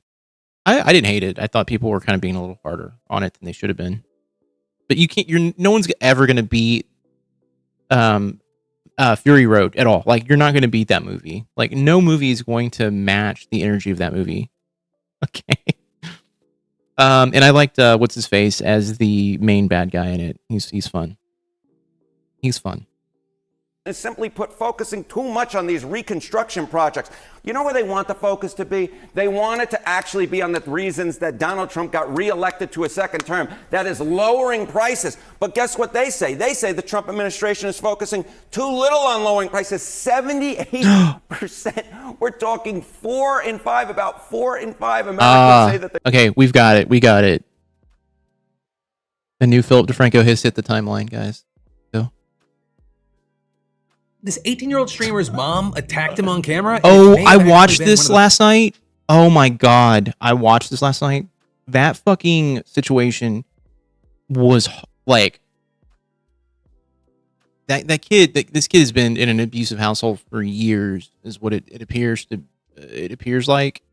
That fucking video is insane. That really took me back to fucking pre-internet times with the type of abuse that you would kind of just see, just like willy-nilly, like just out in the open. The best things that ever happened to him. Twitch sneakily began harvesting creators' content to train Amazon's AI products, and now they're getting taken to court. We dive into why Canada's Prime Minister says it's now at war with the United States. The Paramount situation just got even messier, and how this Trump data center scandal might screw Republicans going into the midterms. We're talking about all of that and even more on today's brand new Philip DeFranco show, You Daily Dive into the News. But first, I just got to say, oh my God, thank you. And also, if you haven't gotten in on this yet, do. Just this last weekend, we kicked off our Crashing Out Live podcast tour in Seattle. So wait, Kevin Smith has a theory that ties it to Versailles? Like, really? That's crazy. Kevin Smith is a weird one. Like, I like Kevin Smith as a person, but sometimes I'm like, man, I love the brain that you have, but man, sometimes just let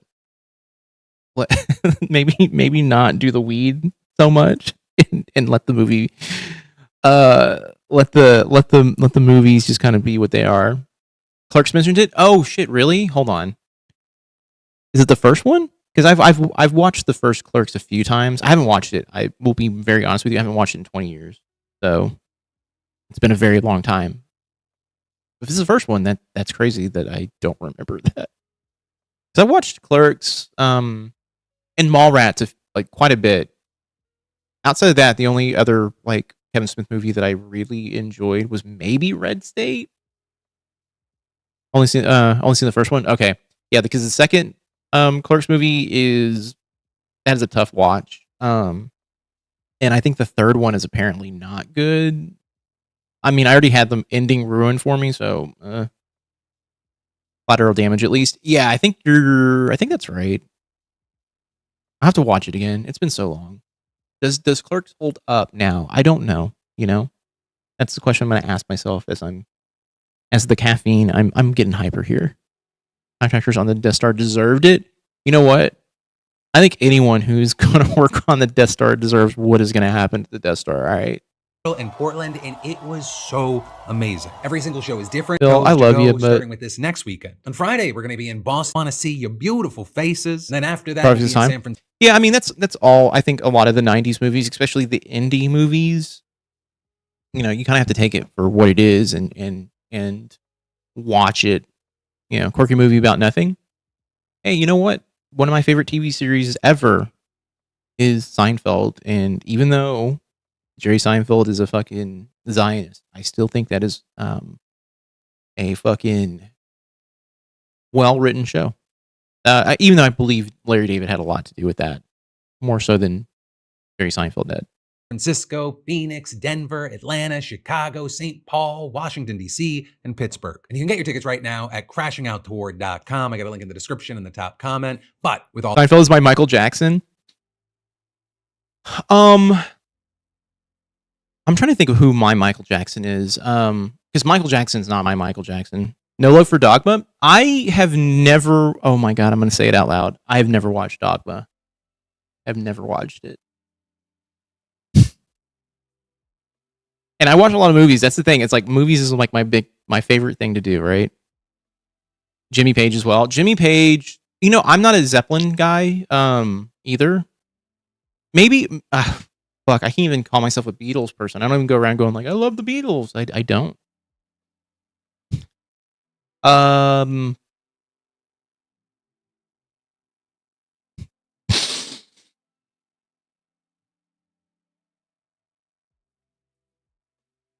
God, I don't know.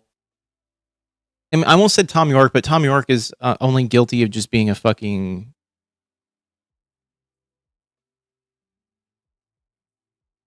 I conceited. I don't know.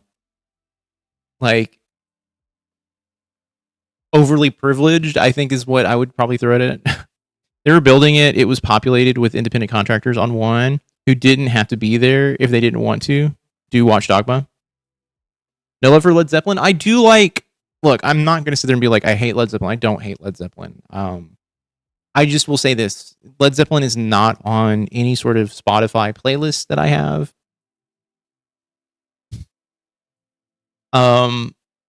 So yeah. I'm trying to think though. Who is my like? I have I like have a pass for them. I don't know. I don't know how the Beatles ruined rock and roll. You know, the person who I look at as like the worst offender in the Beatles. There's two actually. Paul McCartney. Paul McCartney wrote a bunch of, in my personal opinion, mid-ass fucking songs after he left the Beatles, and then fucking John was just a major raging asshole of a human being who thought he was better than everyone else. I know I just said something. I said at least something about Paul McCartney that people would be like, "Ooh, you don't like." I can't believe you'd say something bad about Paul McCartney. I'm like, I just think everything that Paul McCartney has ever written. I'm like, I don't care. Yes, Led Zeppelin. Yes, raped an underage groupie with a shark. Fuck them. Yeah. Fucking Jimmy Page is even worse. So if you want to go down a rabbit hole, Jimmy Page fucking kept a child pretty much hostage for years. So just FYI. All that said, we have a lot to talk about today, starting with is in the nostalgia rotation. Things that remind me of my dad that we'd listen to on the radio, like Pearl Jam and Allman Brothers. John and Yoko doing that sit-in while they made changes. While maids change their sheets, says everything. Oh yeah, yeah. John Lennon to me is also a phony. Like John and Paul. The only person I think I really enjoy as a musician is George Harrison. I think he actually wrote some really interesting music. And then I like Ringo because Ringo doesn't seem to give a shit about anything.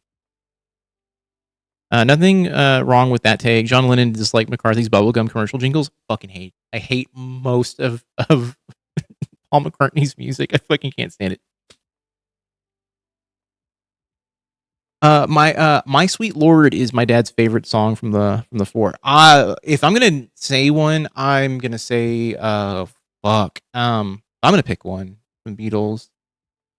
I really like Strawberry Fields for some reason. I really like it quite a bit. I like I'm the Walrus quite a bit as well. Those are the most interesting textural songs to me for some reason. Happiness is a Warm Gun is also kind of okay. But I like the Breeders version of that song more than I like the Beatles version of that song. They'll say separate the artist from the music. Excuse me, does not the art include the soul of the artist? Well, you're right. Jimmy Page was a Crowley fan. Yes, he was. I mean, there was a lot of people who were Crowley fans as well. Yes, Lennon totally ignored his son with his first wife. Terrible person to do that. He was also a very, very abusive individual. Put hands on a lot of people, children, wives, other people. Not, with him. He was a very angry, pissy individual, and there's a lot of this deification of the Beatles in general, and I personally do not put John Lennon on any sort of pedestal. Do I like some of John Lennon's music? Yes, I do. I think John Lennon is a talented musician. But do I go around being like, yeah, John Lennon's a great guy? Fuck no. John Lennon's an awful human being. But I also do believe that money does make people, does give people an ego. And I think money and fame gave John and all those guys an ego. Even though I feel like when I think about George Harrison, I don't feel like anytime I've ever watched him, I felt like he came off like that way. Ringo has a few quotable lines. Peace and love, peace and love. Eats Kit Crowley down a flight of stairs and mocked his attempt at wearing a kilt, by the way. Wait, Yates did? Wait, really? I didn't know that. I read it as Yeats, but yeah, Yates did? That's awesome. He slept in a bed for days for peace, bro. He's a fucking idiot. All right, like just his head so far up his fucking ass. Steven Tyler adopted an underage female with the mother's permission, so he'd avoid jail. Steven Tyler is a fucking piece of shit too. I am one of the few people on this earth will be like, I personally think that fucking Aerosmith is garbage music, and it reminds me of the 90s, by the way. And anytime I think about it, I'm like, this is music that goes into a trailer for a fucking film that came out between the 1990 and 1997. That's all Aerosmith was to me. Yates is a goat, yeah. Lying in bed just like Brian Wilson did. Your celebrity. They let you do it. Hey, but look, in defense of Brian Wilson was dealing with a fucking shit ton of stuff. Brian Wilson, I personally think was dealing with, obviously dealing with substance abuse issues and things like that, and maybe undiagnosed, some sort of undiagnosed depression. Brian Wilson is probably one of the few musicians that I'll say is a genius, and also has written the same song like 15 fucking times. I like Brian Wilson though. I think Brian Wilson has some of my favorite, has written some of my favorite pieces of music, especially Pet Sounds. Pet Sounds is awesome. Pet Sounds is like, if you've never listened to Pet Sounds, listen to Pet Sounds. Pet Sounds is great. But like the rest of it, I'm like, eh. The outtakes for Pet Sounds are hilarious too, because God Only Knows has like 16 different versions of it. I'm exaggerating. I think there's like maybe 5 with different lyrics, but the same melody.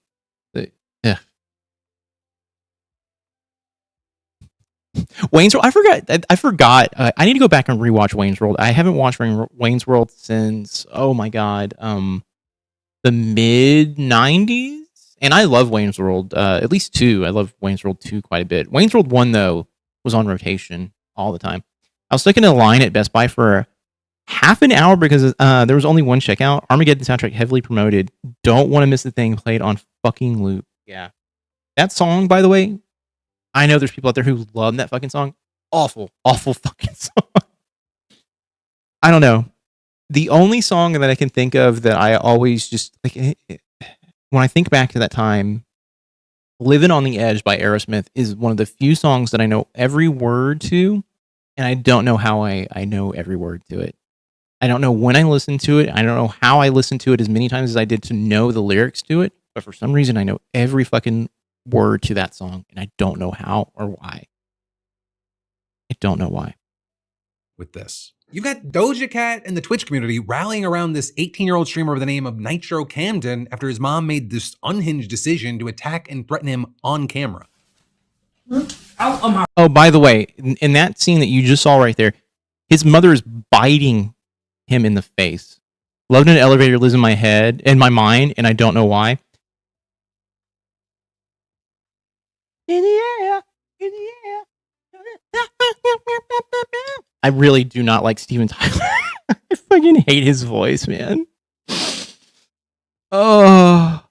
And the funny thing is, he fucked his voice up very early on in his singing career to the point he had to sing in the way he currently sings now.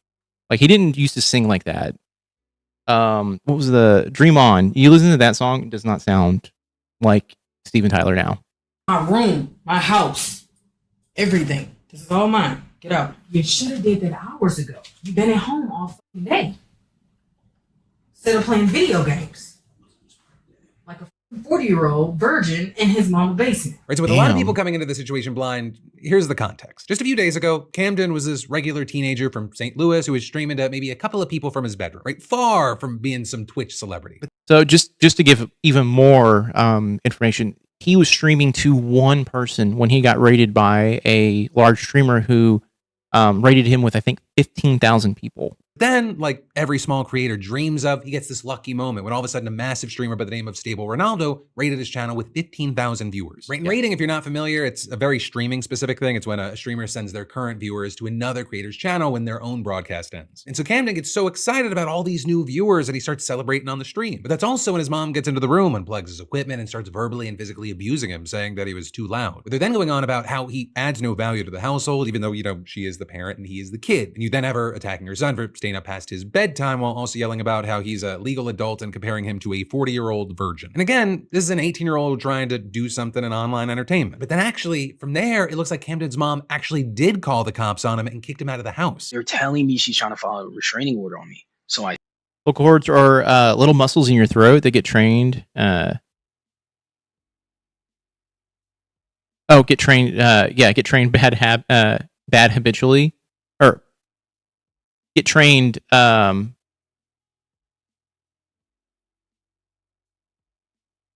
I think what you're saying is they get trained bad habitually. I am someone who needs to work on how I talk because I actually get like especially streaming and doing like long hours. I tend to talk on a higher register when I probably should be talking a little bit deeper because my throat literally towards the end of these streams sometimes I'm just like I don't want to talk to anyone. I feel like I need to drink like a shit ton of honey. I've been victim to being aimed at a target. I said, yeah, that's what she said. And, bro, talking about I'm the one that did this. This my fault and some other shit. I'm about to just go, bro. I'm about to get up out of here. So then with all this, you have lots of people expressing concern about the situation, sending him support. And actually, after the initial clip started circulating online, Stable Ronaldo, right, the streamer who rated Camden, weighed in, reposting the footage and tweeting, "What the fuck is wrong with people? Tried to help out a small streamer and his mom does this?" And so this whole situation starts spreading. I mean, it reaches people like Doja Cat, who then had words of encouragement for Camden, tweeting, "Shout out to Nitro Camden. You deserve those supporters and more, Angel. Don't ever give up on what you're doing. Make this shit your life." With Camden then seeing that, saying, "Thank you so much. You don't understand how much I appreciate this." With this then reaching other major streamers in the space like Cinna. Message me privately, and I want to figure out some stuff with your money situation so I can make sure I can try to send you. Humming, Farinelli breathing. I'll write those down actually because I need to start working on that. Cash App or something so you can get a hotel or whatever. But then also with this, you had people sharing their opinions about this, adding to the discourse. Right in the original clip, you had people commenting things like, she said he's like a 40-year-old virgin living in his mom's basement. He's a teenage kid. What a stupid comparison. And another adding, nah, the mother about to learn the hard way about how social media can change lives. Some people are even saying the mom should be arrested. Right after the clip of his mom just... I'm going to say that. I think the mother should be arrested. I mean, she physically fucking assaulted her child on stream. Like, and this was not like a few minutes. This went on for like, I think, a good hour. Doing all that went viral. People were wondering, where is Camden now? Well, it appears he's now relocated to a friend's house, at least temporarily. Right, you're seeing new clips of him smiling, dancing, enjoying his newfound social media fame. So we gotta turn up, bro. We had too much sad days, bro. And so hopefully, this is a story about some good coming out of what seems to be a very toxic, unhealthy mess. Because Camden, at least as I'm recording, he now has over 270,000 followers on Twitch, with that number likely to grow as the story gets more attention. And while who knows what Camden does with this opportunity, how things proceed forward. One, I think it's an unfortunate reminder that sometimes the people that are supposed to love us the most are our biggest haters. Two, everything starts from zero, so you got to believe in yourself before anyone else does, until you get to that level of success where everyone says that they supported you from the beginning. And three, this is really a message for everyone, not just creators, especially if you have a not so great home situation. You have found family out there. You have community out there that you just haven't met yet. And then actually, I'll say the controversies don't end. As a minor arrest them. Here's the fucked part about it. This guy who this situation happened to literally turned 18 that day. Like, this all happened on his 18th birthday. To give him an even bigger kick to the nuts, his mother gave him a birthday card that just said, I'm essentially just saying, happy birthday, happy 18th birthday, I'm evicting you. It was a real fucked up situation. And there regarding Twitch, right? Because you also have this news about a massive lawsuit from streamers in response to Twitch's shady and underhanded AI training scheme. Happy right? birthday. This actually stems from a Get few the weeks fuck ago, out. Because Twitch very quietly changed their terms of service to include information about a feature that allows content on the platform to be used for training Amazon's generative AI. And of course, Amazon is Twitch's parent company. And there was no formal announcement for this feature, and more importantly, no express choice to participate. It was automatically turned on. But then you saw as streamers and viewers caught wind of all this, Twitch did post an announcement that there was a way to opt out buried in the bowels of your account settings. But also one of the things is, even if you do opt out, anything you say in the chat of a streamer who hasn't can be used to train AI, and any of your clips featured in someone else's stream, it can also be used as well. Just a fun little loophole. And so as you might imagine, a lot of people were pissed off going, have you ever heard about a thing called fucking consent? Right? Just days before this thing made headlines, there was a poll with more than 15,000 votes on Twitch's official page asking for user input, saying that all AI features should be optional, suggesting, hey, Twitch should give creators the choice to turn that on, and then, yeah, they let their content be used for AI purposes, but by default, it should be turned off. But here's a key thing. When he was asked why that wasn't how this particular feature was handled, Chief Product Officer Mike Minton seemed to just say the quiet part out loud. Now, why is it not opt-in? That's what everybody, as I hear spamming in chat, I get it. Let me opt in versus making me opt. Yeah. This should be a situation where I shouldn't have to hear about this through Philip DeFranco. This should be something that I should have heard about, like, before it even happened. Will the next Hawk Tua be an AI person? Makes you your predictions now on Kalshi. I'm going to be honest with you. I'm not thinking AI has. I don't think AI is going to be nearly as much of a problem as people think it is going to be in the near future, because I think the bubble's going to pop. Will it come back rearing its head down the road? Yeah, probably. But I think in its current iteration, I think this is going to... It's already flopping. When you hear the amount of money being thrown at this AI problem and how much money people have actually made on it, it is not a...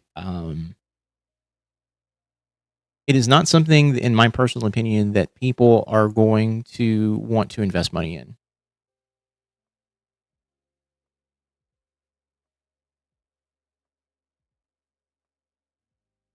I miss real art. Hey, as a person who does real art, I agree with you. AI is everywhere right now, but here's the thing. Here's the reality. A lot of these platforms that are doing generative art are falling apart. There has been, I think the last time I saw it was $2.5 trillion invested into AI and everything in its sort of like infrastructure. And that's like Google, This is ChatGPT. This is all these companies, Facebook, Meta, all that shit. The thing is, they've only made $50 million on a $2.5 trillion investment. You know? And that's the thing is, like, the reason why you're seeing all those ads is because they're trying to generate as much money as possible. And it's not working. The product is too expensive to utilize in a broad sense. If you pay for, like, say, ChatGPT, you're really not making any sort of they're not making any money off of those subscriptions either. The reality is like it's too expensive. It uses too much. It uses a lot of resources. I think the number of resources is a little lopsided. I don't think it's using as much water as they're saying it's using, but it's using a lot of resources. And then on top of that, data centers, it just takes up so much fucking space. Yeah. It feels like every third ad I see, every coffee shop or restaurant I go to, even the public library uses AI displays, AI art. Yeah. And the reason why they're doing a lot of that stuff, or you see people using AI art, is because it's cheap. It's unfortunate, you know, but I feel like it's going to not be as prevalent as it currently is in the next, I think, a year. I'm 18, starting my final year in high school. My teachers use AI to generate lessons plans. I get AI generated assignments. Joel, they're capitalists. They know what's best for us. Shut up. Made. It's like a slot machine giving a fraction back as winnings. Yeah. Yeah. Yeah. AI can't make a paper mache effigy, fill it with firecrackers, and blow it up on the 4th of July. Yeah, so that's the thing, though. Like, we're at a point where this is basically these guys are losing money. Like, Google has even come out and said that they're not even focusing on AI as a like development in AI as part of their platform going forward. So you're going to start to see a wind down on that. I think the only people you'll probably see pushing AI is going to be ChatGPT and maybe Meta. My school pays 4,000 euros a year to this AI company and forces teachers to use the program. Yeah.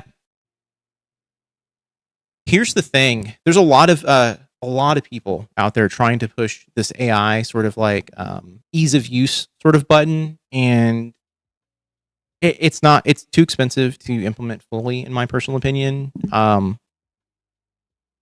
just feel like it's going to fall apart. NVIDIA is the other one. Thank you. Yeah. NVIDIA is the big one that's trying to push it.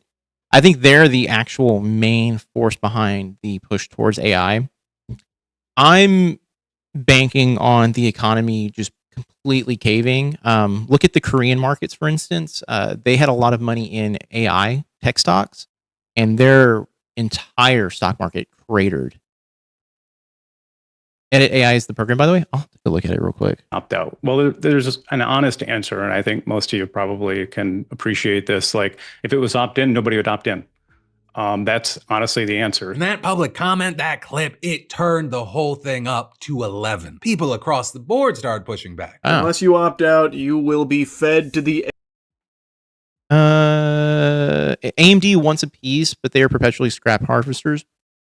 Yeah, so AMD is a weird company. AMD has this like weird trajectory where they'll be on the cutting edge of chip making, and then NVIDIA will undercut them in some way. Look at what was happening about 4 years ago, or even 3 years ago, with AMD and their Radeons and even their CPUs. Their CPUs are actually higher ranked, and at a point in time were better than Intel's CPUs. And then their Radeon chips, or the Radeon video cards, were actually pretty decent as well. And I think it just kind of like flipped just recently. Like, AMD is not nearly as powerful as some of the newer Intel chips. I haven't been paying attention to it since I got out of working in the AI market. I stopped focusing on that shit because I didn't give a shit. They left Intel in a horrific state when it seemed impossible to ever catch up. Yeah, they did. But with AI, Intel, not Intel, but NVIDIA kind of like caught back up to AMD. There was like this weird period of time where AMD was becoming like a flagship like company. Like, they were going to be the end all be all. And then out of nowhere, NVIDIA kind of caught up and was all like, hey, check out what we're doing with our fucking graphics cards. And what was it? What was the scalable technology they built into their graphics cards? As someone who does not play video games anymore, I can't even remember what it's called. But they came out of nowhere, and then Intel then caught back up to, I believe. AI overlords, they will train off of you. They will wear your flesh. Clearly, they don't respect your choices. And you had others saying, so they know no one wants it, but instead of not pushing the thing, they'd rather force it on all of us and hope that some people forget to opt out just to feed on our data regardless. Disgusting. With all of that, then bringing us to the big news, which is creators have filed a lawsuit, where specifically streamer Warren Fantasia from Connecticut. I'm double checking real quick. And Amazon saying that they unlawfully. Because literally, it's been like 4 years since I've looked at AMD versus Intel. And just reading, it looks like Arrow Lake Core Ultra 2000 series or 200 series is the one they're recommending over AMD. Not sure what AMD is doing for compute. They seem like they're always chasing NVIDIA.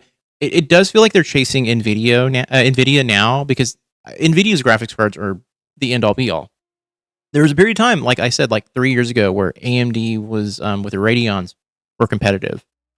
But with the AI infusion of like I want to know what it's called. I can't remember the name of it, but super scaling or super sampling.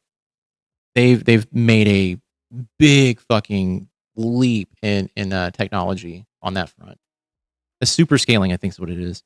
Businesses invested in betting against and crashing other businesses, and ultimately the whole U.S. economy. Make money when blood flows in the streets, even if it's your own. Yeah, we're at the point where late stage capitalism is happening, and we're probably going to see a massive either a shift towards there being the oligarchy being rubbed in our faces, or people are going to get upset and push back against it. I'm hoping for the latter, because it does feel like the oligarchy sort of like play is going to be like what we're going to be experiencing in the short term. Lawfully copied millions of videos to develop Amazon's AI, violating creators' implied contracts with Twitch. Because you have the situation where when a user signs up, they enter into a partnership with Twitch where copying content for undisclosed commercial use is prohibited. And the suit claims that this is exactly what Amazon and Twitch are doing here. They're stealing content to train AI because AI models and products can make them money. And actually, not only that, the suit claims that they have been doing this for years. You have it pointing to 2024 comments from Mike Minton, who was at the time the chief monetization officer, seemingly saying that Twitch content was already being used to develop Amazon's AI, quote, in a prototyping, not in any kind of production scale capacity. But then remember, the change to the terms of service and the opt-out toggle didn't exist. Uh-oh. There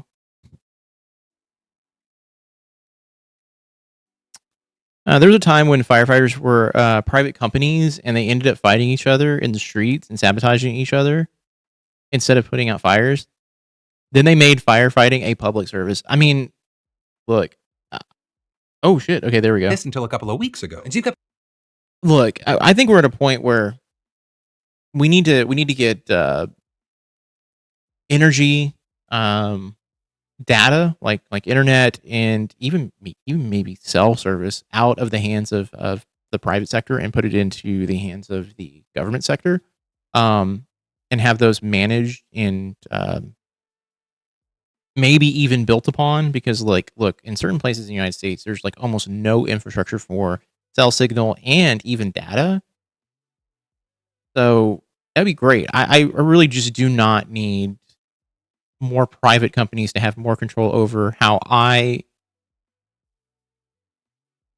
basically nickel and diming people to hell and back. We lost the net in each other. I know we did. Gold standard money backed up with actual precious metal was struck down, replaced with social security numbers and tins. Toby Bank and trade upon. Yeah, so it's so funny. I had gotten to like this I got into this like argument with my dad a while back, and he was like, "We haven't backed the dollar with gold since like the mid 70s." I'm like, "Well, we really need to get back on fixing that, because the dollar is just a fucking joke at this point." Yeah, basically things like energy, water should be public. Yeah, I agree. An unstable system was abandoned for a good cause. Do you think, I mean, look, personally, I look at it and I go, like, I like that the dollar was backed by something.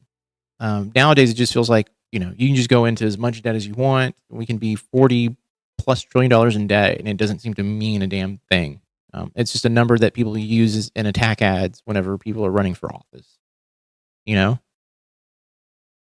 Fantasy accusing both of the companies of completely betraying the creators that make their platform work to line their own pockets. With the lawsuit specifically reading, defendants' actions were not only unlawful, but an unconscionable attack on the community of content creators whose content is used to fuel the multi-trillion-dollar generative AI industry without any compensation. But then I think... Oh, yeah. In Western Maryland, farmers are being bankrupted by $1,000 a month for water bills. So I'll give an example. I'm in Texas right now, right? And I'm in an area where we actually have we've been told about 50 years of water left in our reserves. And we're technically on a water ban. And if you go above your allotted limit for the month, you get charged quite a bit. Well, even if you don't go above it, you're still getting charged out the ass for it.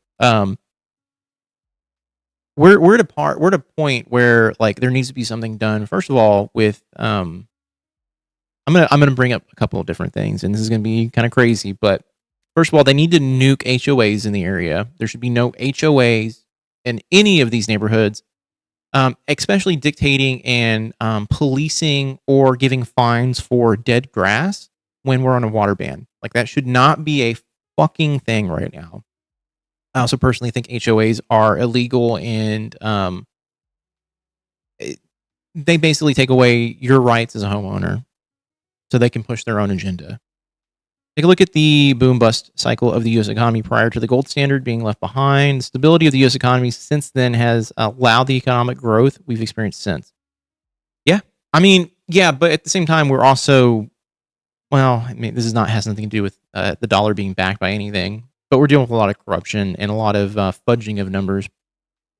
I never got water in my grass. I've seen in American films. Here, we can't get rid of it. Yeah, that's the fucking problem right now. Like, I don't understand anyone right now who thinks that watering your grass is a necessity. And if you think it's a necessity, you need to have your fucking reality fucking checked. Bad enough as it is. Okay, hold on. The national security aspect of these data centers could be a long-term destruction of personal computing by pricing consumers out of anything but phones to access a highly centralized internet. Bad enough as it is already, where there's like 4 websites. You have to understand the size of the internet is quote unquote the known internet. I feel like is shrinking. A lot of things are being like actively removed, and you have to go to outside sources, which like people are using Tor to go to the dark web to do certain things, which I don't really condone because. I think if you're using Tor for anything, you have to ask the question of like, what are you using Tor for? And it's typically for nefarious reasons.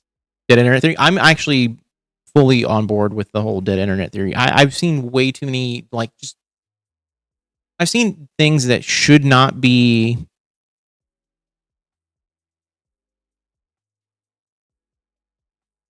Pop culture things become pop culture things, and it doesn't make sense to me. You don't even know what that is? Essentially, it just says that the majority of the people who you interact with online are not even, or the things that you interact with are just made up by bots, typically. So that it's data that's just like generated for content reasons. It's basically, there's like no one really generating anything new, essentially. Oh, the Tor thing? Oh, the Tor thing, yeah. Essentially, it is a back alley way of getting onto a secondary or what is considered an outside network, like another internet, essentially. And you can do anything because it's not regulated. There's no one actually looking at what is happening on Tor. Unless you're the FBI, you're probably watching everyone who's going to these illegal sites to buy drugs, bad, like illegal porn, that type of stuff. Apparently, there's a military base full of botnets promoting whatever they're told to. Oh, that makes total sense to me. Our light browned out in southern Maryland because of a data center on Virginia a couple of weeks ago. Really? Explain to me what browned out means. I think it's also very important to note that this is far from the first time that we are seeing shady content harvesting for AI. Where both TikTok and Meta, for example, they tried something similar to this recently. And earlier this year, 3 YouTubers filed a class action lawsuit against Apple with accusations that it scraped copyright. Damn, sounds like a great place to sell lemonade. Forget the stands. A whole new market just opened up. Yeah, so here's the thing. For a long time, Tor was used as a I always looked at Tor as like a message board, essentially, with a bunch of different boards that you could go to, and people would do trades on it.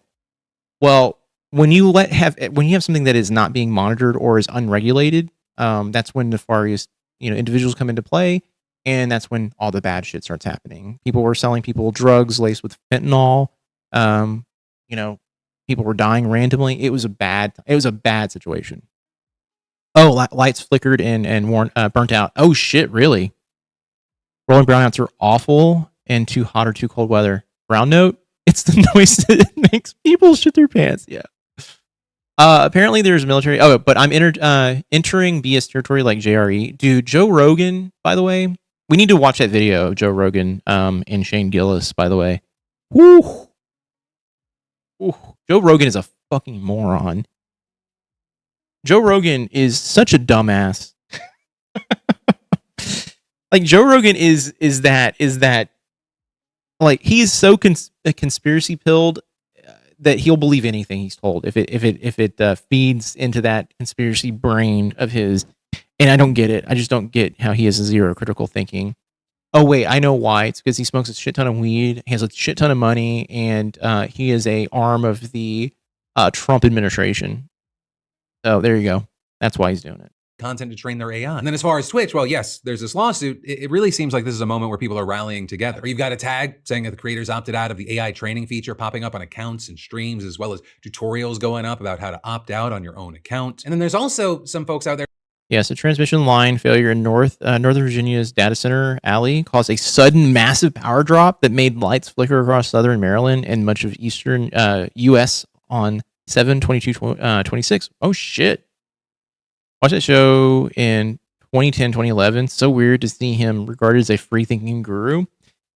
Yeah, I mean, he is one of the few people that, like, there are people out there who are like, I just like watching a show. I don't believe anything he says. I just like watching a show because I think he's funny. And it's like, who the fuck thinks that Joe Rogan's fucking funny? He's never been fucking funny. If anything, I think it's an op, like a psyop, like some sort of like fucking thing that was just invented. Like someone said, we're going to pick one random dude. We're going to see if we can turn the most unfunniest motherfucker into a cultural icon. And they did it. I like Joe Rogan when he was just talking to people, but his opinions are such trash. He's one of the dumbest fucking human beings. And it's become very apparent over the last, I would say, like 6 years. In the capital here, electricity disappeared as well. Hey, look, it's going to start getting tough. It's going to start getting tougher. You should go back to eating cow balls. Yeah, he should go back to fucking Fear Factor for sure. They're saying, hey, there is a silver lining to the situation, saying, hey, look at the reaction. There's a sign of hope here. Saying things like, this is proof that Gen AI is not inevitable. If it was, they wouldn't have to spend billions of dollars on the most important 2 minutes of your dog's day. But then diving right back into the news, you can now add data centers to this growing list of topics that's currently dividing the Republican Party. Well, the backlash against data centers has been going on for a while, and you've seen both parties trying to figure out how to navigate this ahead of the midterms.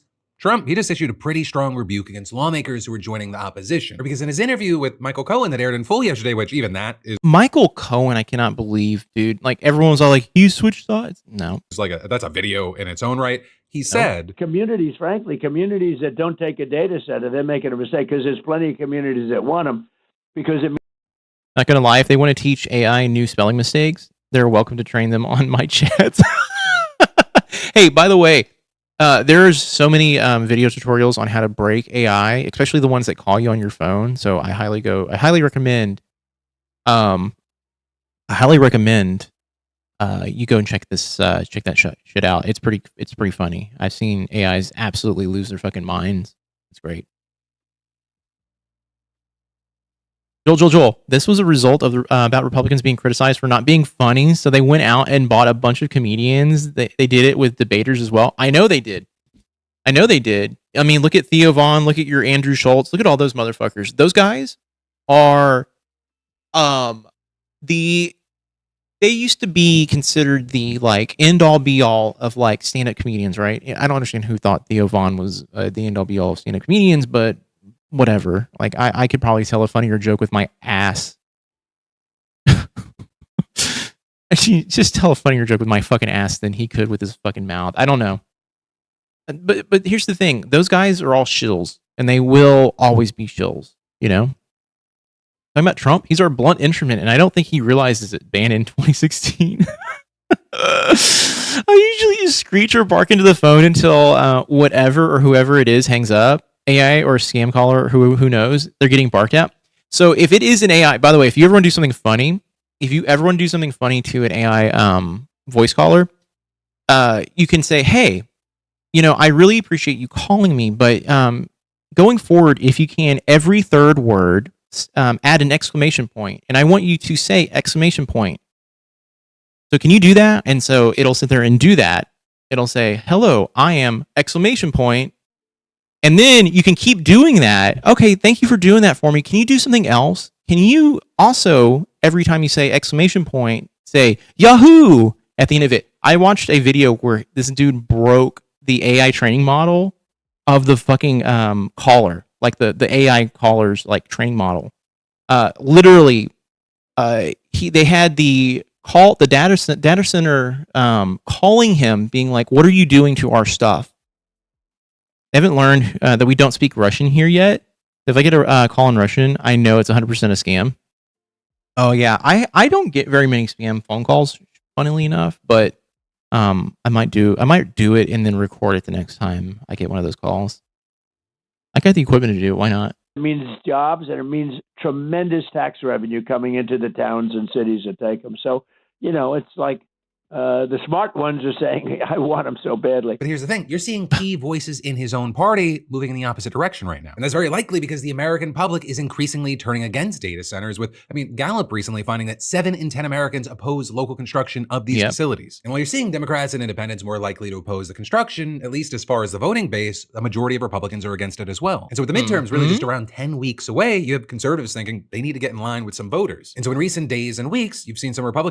And you're going to see a lot of this coming up to the midterms, and then they're going to just backtrack after the midterms are over. If they win, they're just going to backtrack and be like, yep, we're going to go ahead and put those in anyway.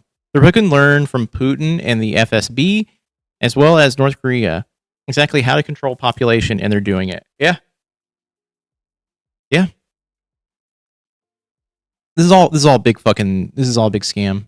To turn against them would they would have to have A, know they exist, B, for them, neither were true. Republicans, specifically ones running for election or re-election, who previously supported data centers, doing a complete 180. And actually, one of the biggest is Texas Governor Greg Abbott. The tree needed to fucking finish the job, all right? This fucking dude, I'm in the state of Texas. This is the biggest fucking piece of shit human being ever. This guy right here is probably only beaten in the state of Texas by Ken Paxton. This guy is a fucking shill and one of the worst fucking Republicans to exist in the state of Texas. Funny story. This year, our government somehow managed to leak the private information of 30% of our population. It was probably to Russia. Yeah, I will tell you this. That happens daily here in the United States, and it is covered up frequently. There's so many businesses around that collect so much data that gets leaked or even just sold most of the time, but it gets leaked to hackers. It happens all the fucking time. And then they just send you a nice message saying, hey, by the way, we had a data leak. Guess what? You get a free year of Norton fucking identity theft security. And it's like, oh, fucking great. Last year, Whatever. Google announced a Cool, $40 dudes. billion infrastructure investment into the state, with Abbott calling Texas the epicenter of AI development. That has been deep. Yeah, that they own. Exactly. Yeah.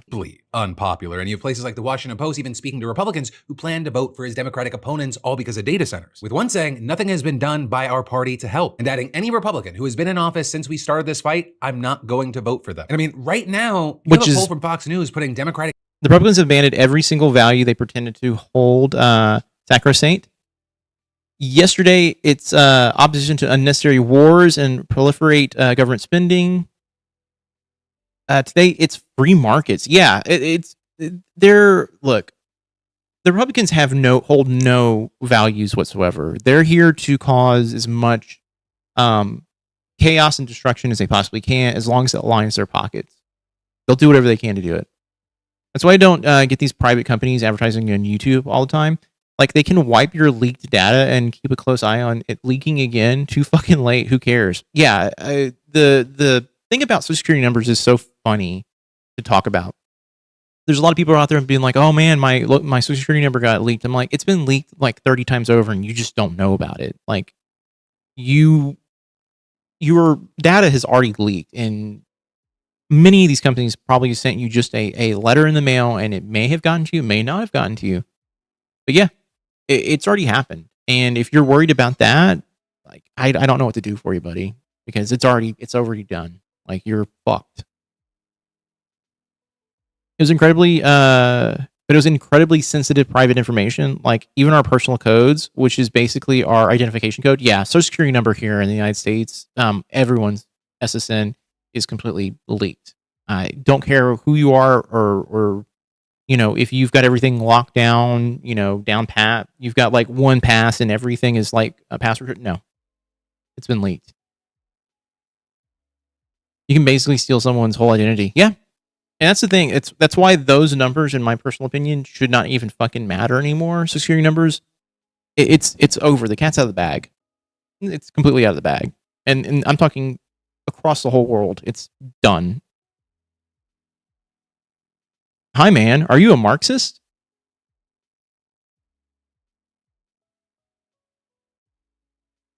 Yeah, probably. I mean, I lean progressive. Like, very, very, very, very, very progressive. Some reckon chaos is a ladder. It's a bottomless pit. Candidate Gina Hinojosa within a point of Abbott, who is an incumbent in a red state. And she very notably has been running on data centers, recently airing an ad saying, "Why is my electric bill going up?" Absolutely. Happy to help. Data center production and energy use in Texas is... The only GOP value is chaos is a ladder. They're more Littlefinger than Liberty. Yeah, 100%. 100%. That's a Game of Thrones reference, by the way. So yeah, Littlefinger is the sower of chaos in that series, and it's all because he has a tiny dick.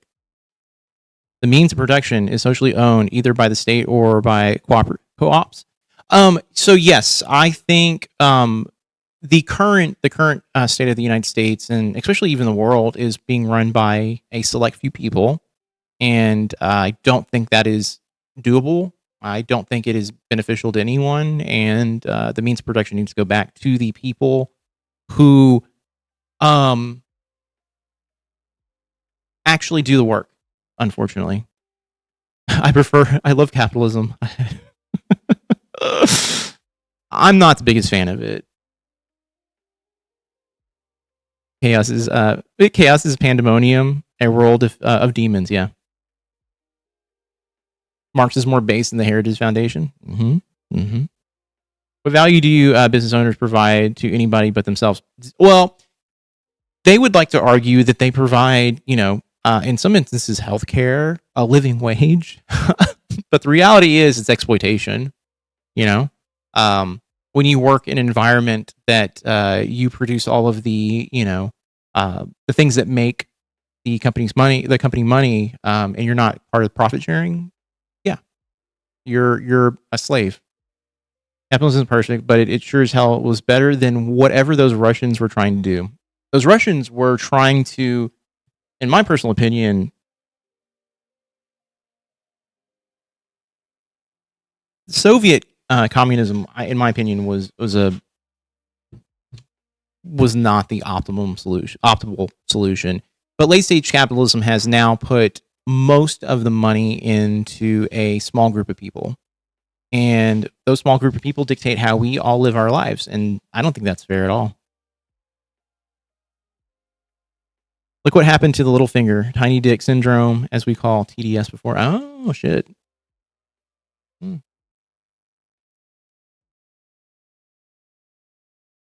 Some industries, and when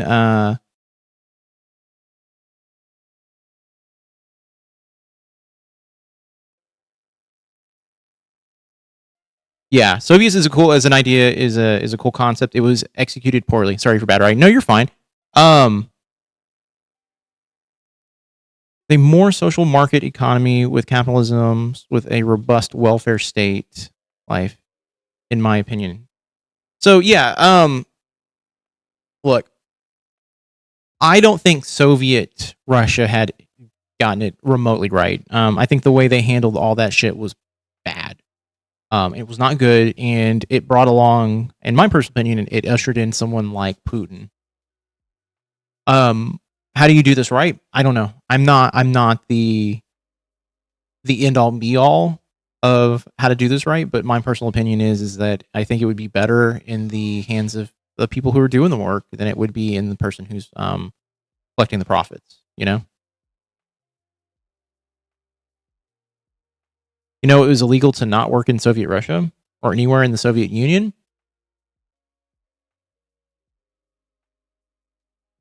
Yeah, but I also think there was a fascist tendency to what we were calling Soviet Russia at the time. I don't think they had the I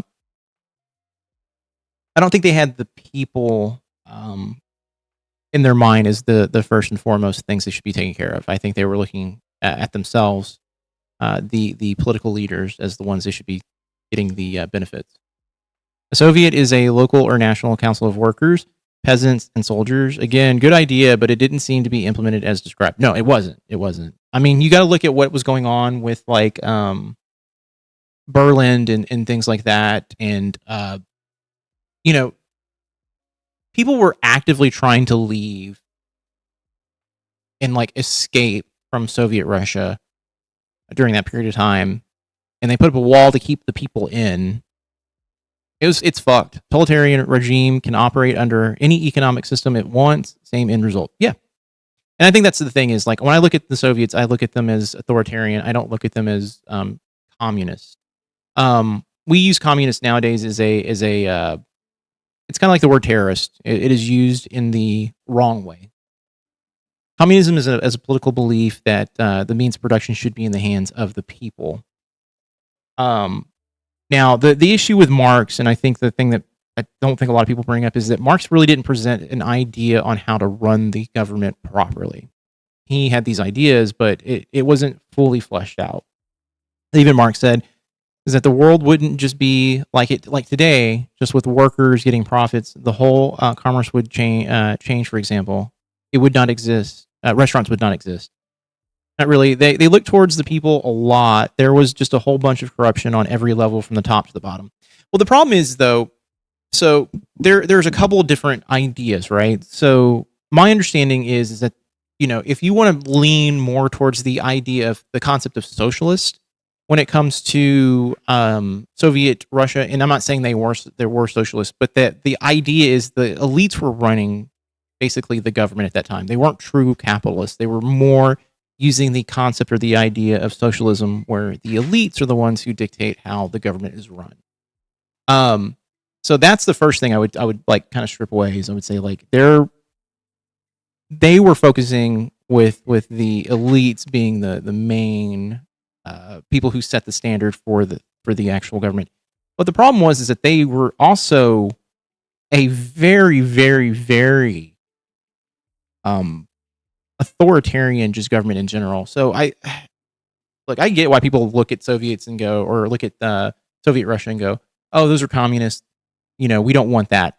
I don't want that. That was a terrible idea. Skyrocketing to meet. Shit. Yeah, every tool can be used as a weapon. Yeah. Ethnocentric too. Yeah. We have to keep trying. Arise, ye prisoners of starvation. Arise, ye wretched of the earth, for justice thunders condemnation. Yeah. I think people think of Adam Smith as a crazy libertarian. He's at most center right to the right as today. So yeah, here's the thing. There are so many different ways you can kind of slice this apple, and you can be like, okay, if you want to, you want to be draconian and be like, okay, communist, Soviet Russia was communist, and that is what I view communist as. You can, but then I have to go and say, like, well, let's talk about like late stage capitalism and what we're dealing with right now. Is that a good thing? In my personal opinion, no. People are having a hard time living, paying rent, working 2 to 3 jobs to make ends meet. Like that is not doable at all. That is just not doable. Restaurants not existing goes back to contractors on the Death Star. Restoratives were legal to sell. We have restaurants. Yeah, market economies are just so much better than the planner ones with dealing with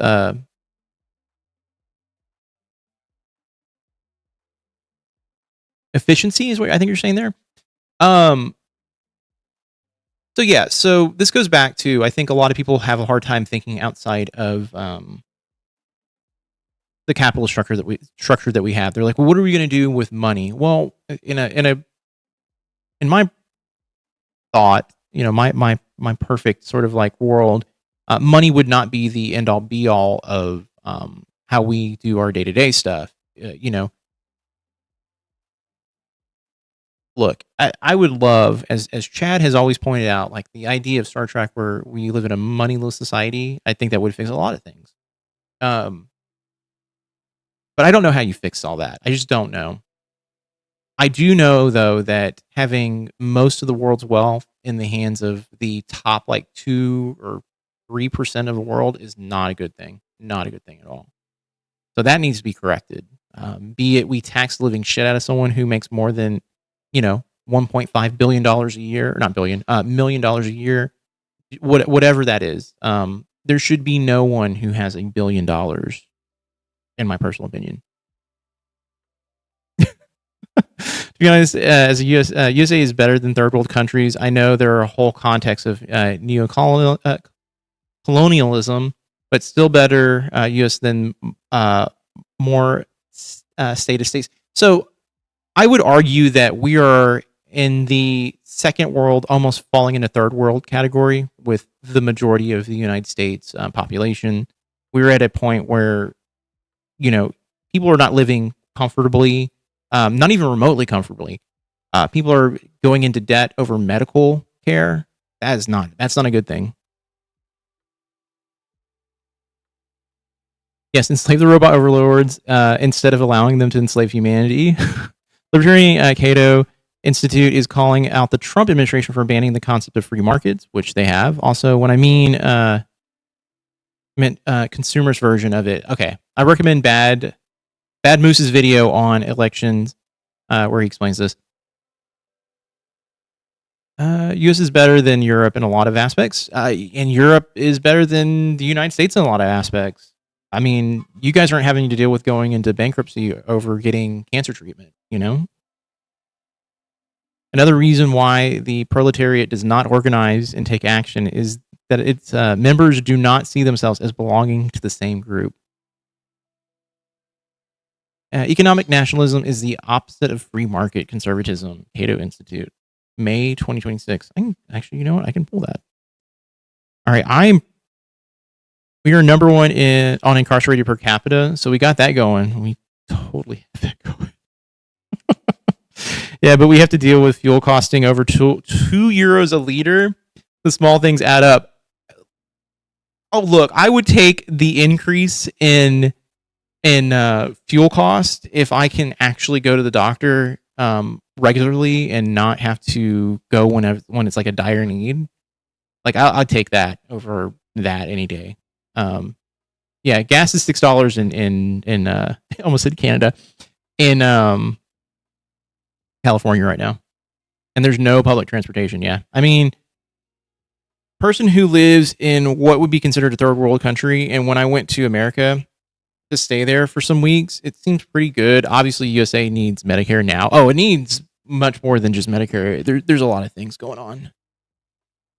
that is cheap as fuck.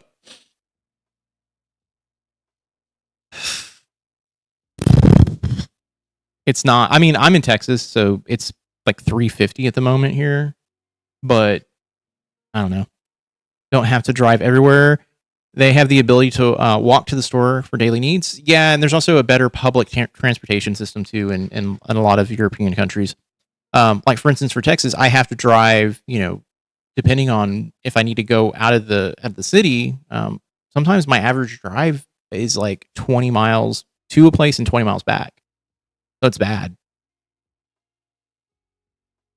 Yeah, we do way more driving than I think a lot of people realize, especially in large states like Texas and California. It's bad. My job is at least 35 miles away. Yeah. And that shit adds up. Today is just paying more to give the needy rich people more riches. Yeah. I mean, that's what I'm screaming about is like we're paying a select few people a lot of money to live, and it doesn't need to be that way. Broker arm skateboarding, $15? What? Europe used a well-regulated capitalist, and remember some countries were really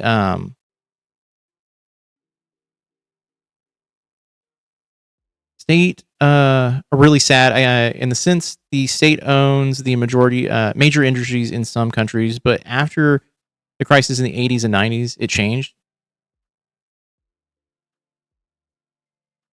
Status. Oh, okay. We're okay. I got it. I knew what you were saying. Peace. I can suss this all out a little bit better than Chad can. All right. AI's needs for your future. What? Who authorized that? Greg Abbott. Abbott now appears panicked, and he's pausing construction on these projects until regulators can conduct audits on them. By the way, Greg Abbott needs to find a new home planet to live on. All right.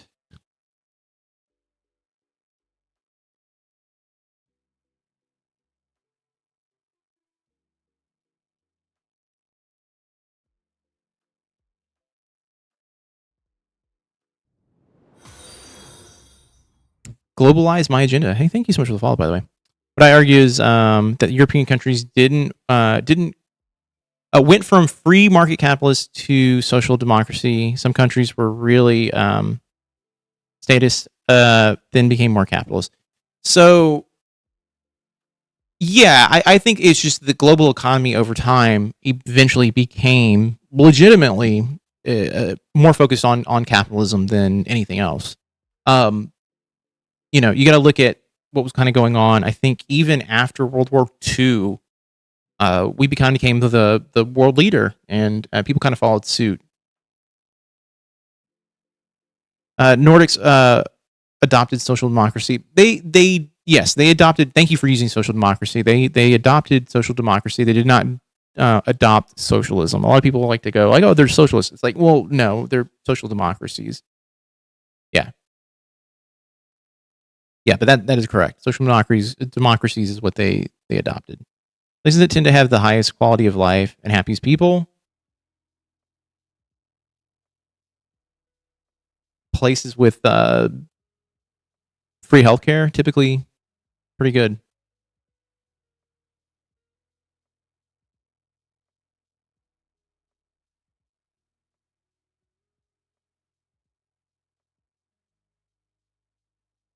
We'll say that some owned oil in some cases, or owning oil in some cases is good.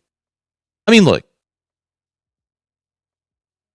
I would never live in Norway. Why wouldn't you live in Norway? Is it because of the taxes? Or are you saying I don't want to give a certain portion of taxes away? Which I would be fine with if most of my stuff is covered and I have guaranteed like time off from work and things like that. By all means, yeah. Can vote for statesmen on paper. It's fair if the spirit of the law is adhered to. Cannot vote for capitalists. Only the rich can buy them, and they ain't for fucking sale. Yep, they're not. Expansion country. A lot of drugs everywhere. Siren lure of capitalism, rapacious whims, instead of any concept of commonwealth. I've never heard that Norway was just filled with drugs.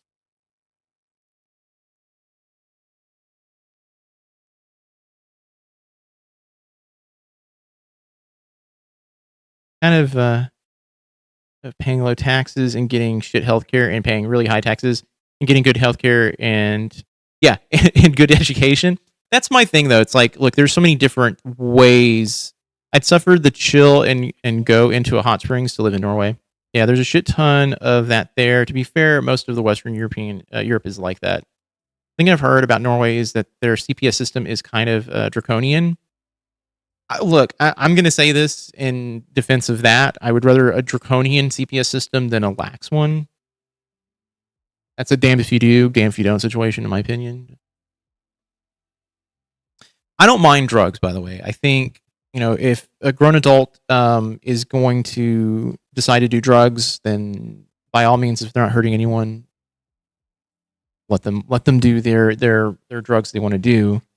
If they're hurting people, they have kids. No, that's not good. That's bad. That's terrible. I'm not for that. Did you hear how expensive a slice of pizza was in the Nordics as an argument for the good old USA way of doing things? That doesn't work on me. It doesn't work on me. I'm like, okay. We pay ridiculous taxes here anyway. I know. We pay insane taxes here. I can see you doing drugs. You're doing drugs wrong. I mean, I don't know. I look, I'm in Texas, and look, I've been in major cities, and I've seen people do drugs on the streets. That doesn't feel out of the norm. This issue is the only thing I've heard negative about Norway. One person's story isn't data. True. I'm just saying, if it's draconian, I'm like, to be honest, something that Marx failed on is that the world would become more proletarian versus capitalist, but some capitalists earn less than getting paying jobs. So the whole Marxist doctrine gets weakened. Look, what really did Marx in the term communist in is basically the Soviets gave it a bad look, and then on top of that, the scare that we had in the 40s, 50s, or 50s, really, especially for Americans, made the word or phrasing communist a boogeyman word. Most of these countries, like in Switzerland and the Nordics, both have insanely high taxes and are insanely expensive. Plus, I've heard stories that they are kind of discriminatory against people from my country, so not my vibe. What country are you from? If you want to share, you don't have to if you don't want to. I'm sure that argument makes much sense. Can you elaborate? Are you talking to me? Lithuania? Oh, okay. Are you talking about the communist one? Because if it's that, it's the Red Scare was what I'm mainly referring to. In communism, end goal is stateless, classless, moneyless society. But if you look at it, it's really utopian. For example, Marx argues nobody would commit crime in communism. Oh, I think people, you can't throw that out. That's not true. I only know Nordic rockabilly people. They are exactly like in the USA. Rockabilly is the Nazi skinhead retirement program. Yeah.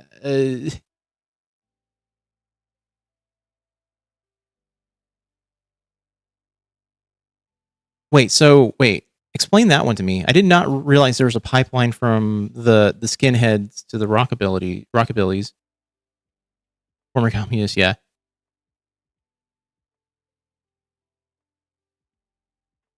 Even though I'm not into rockabilly, I'll be honest with you. Actions that are considered criminal are older than language, never mind economic systems. Oh, I'm not sure that argument holds together. It sounds a bit fragmented. Can you tie this all together? When did rockabilly become Nazi? I was trying to confirm if I read that right. Hold on, I'm gonna Google it now.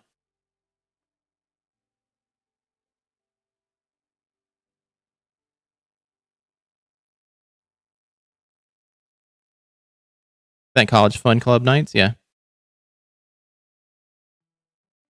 Hot take: I would prefer to live in Czech Republic than Norway. I bet you neither place is that bad. That's just odd. I'm trying to figure out. Czech Republic is nice, yeah.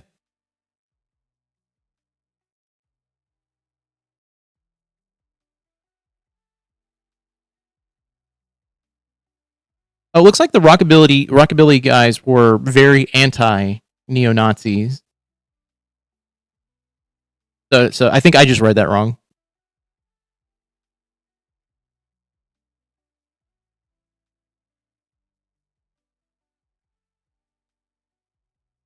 Not as cold, but landlocked, yeah.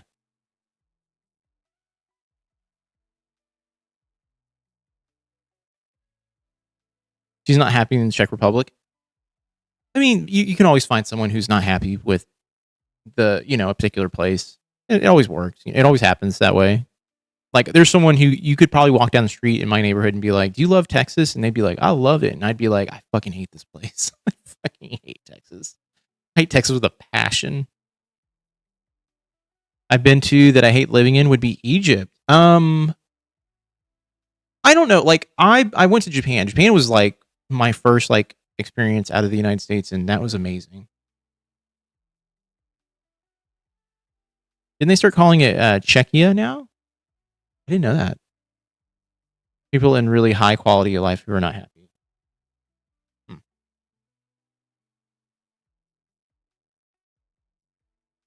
Wait, rockabilly the new Nazi music? Wait, what the fuck is this?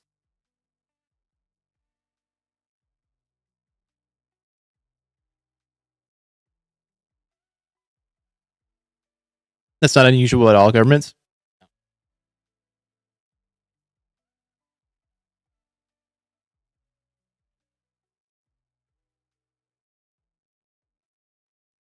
Oh, wow. The driver was driving on some roads and there were just some random dead cows riding on the side of the road. Come to Texas. Hey, welcome in, local Weedia. How are you doing? I need to hit you up, by the way. I've been, my last like week and a half has just been like all over the place, but I'm going to be very honest with you. After next week, my time will be freed up after I get back from Star City Games in Dallas. My days will be open a lot more. I'll probably be doing more of these streams where I'm just kind of like hanging out with people and not, like not having an agenda. We're also going to probably do Ren. Maybe Thursday. I'm going to probably sit down and we can do a Ren watch along. Brian Andrews would disagree with the rockabilly comment. I don't think rockabilly has anything. I think they're very anti neo-Nazi is what it seems like.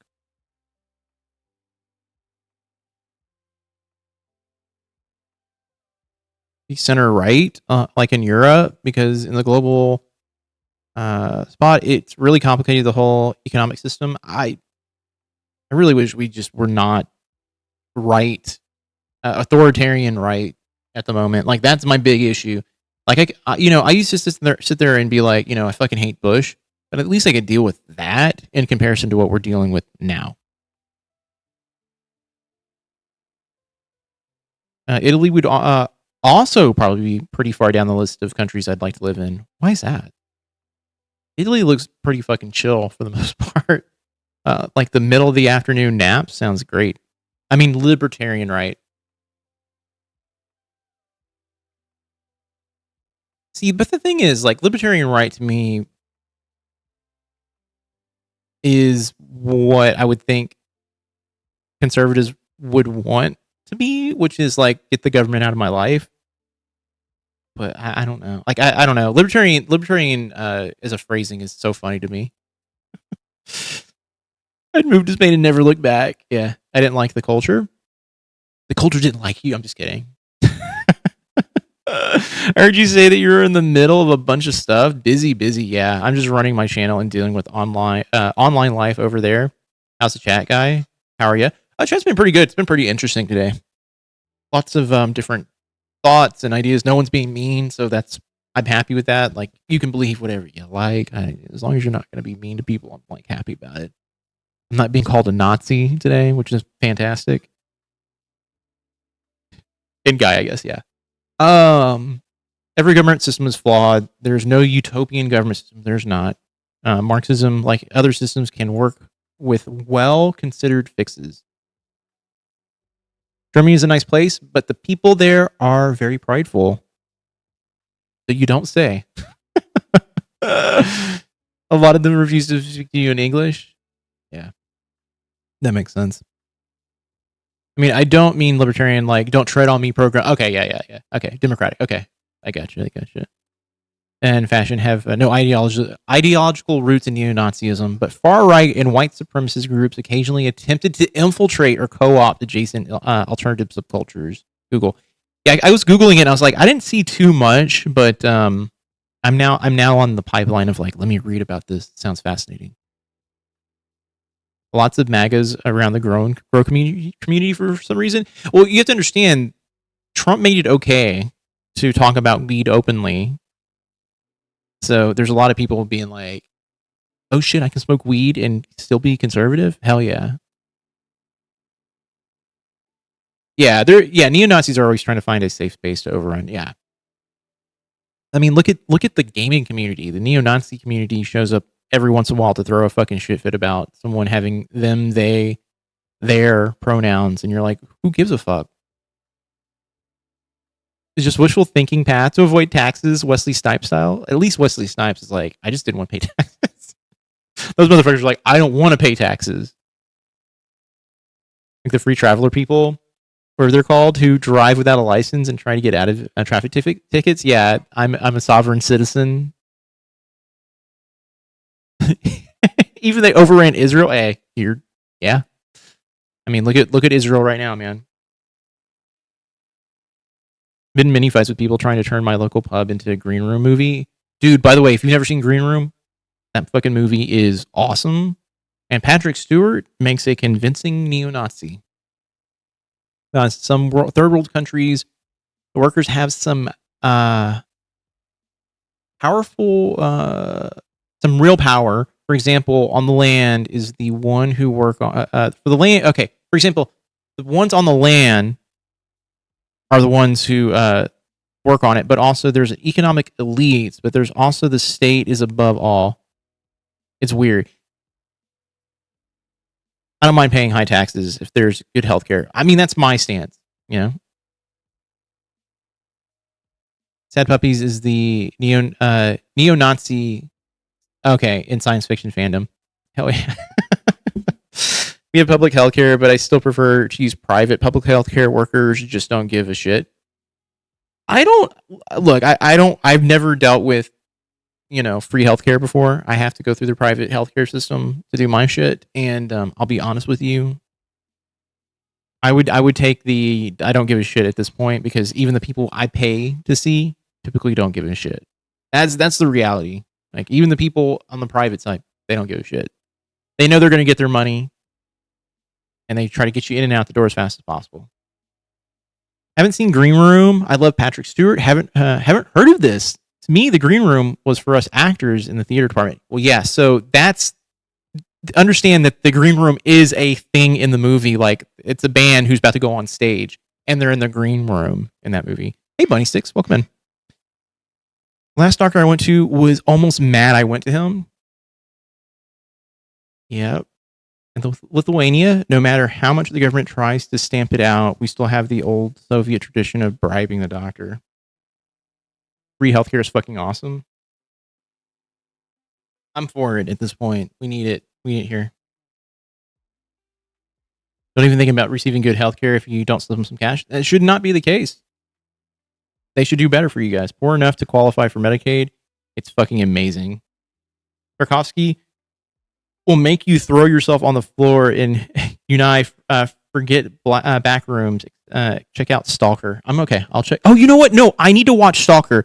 That is on my list of movies to watch. I've watched so many documentaries about that movie. That movie is, from what I have seen, is he got several of the people who were actors in that movie killed because of dealing with like poisoned water and shit like that.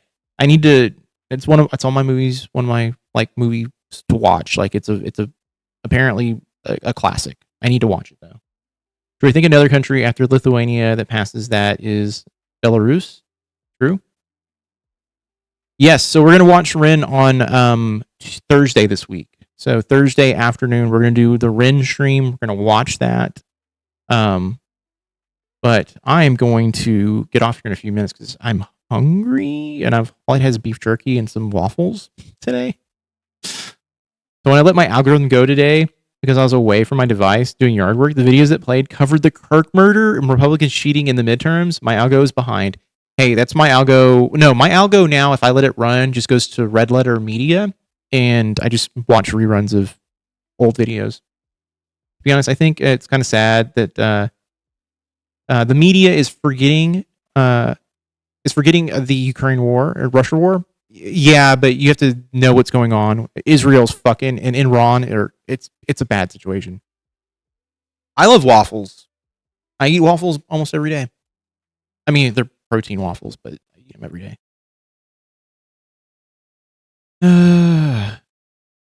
But yeah. But no, I'm going to go eat here in a few minutes. But I am going to just make this announcement, like, just so everyone's kind of looped in. After next week, we'll probably be doing 3 days a week where we hang out and do stuff. I enjoy these moments where I kind of get to sit down and kind of get to talk to people, debate a little bit. And the current war was bad. I love waffles. Rin, the great guitarist. Rin, the I believe the musician. The rap star. But yeah, I'm going to be probably doing this 3 days a week, which will be Monday, Wednesdays, and Thursdays, or Fridays. It's going to be either Thursday or Friday. We're going to figure that out. Going to do it for a couple hours. I mean, American, Europe. Oh, yeah. Yeah, you have to understand, Trump and the Iran war has dominated everything. He has basically driven oil prices up that anything else is not important. That's unfortunate, you know? You think we're pretty? I think you guys are pretty awesome. I make loads of tiny waffles in my little tiny waffle maker and freeze them. I need to just get on that bandwagon. I've been making sourdough bread lately. That's been my once a week thing.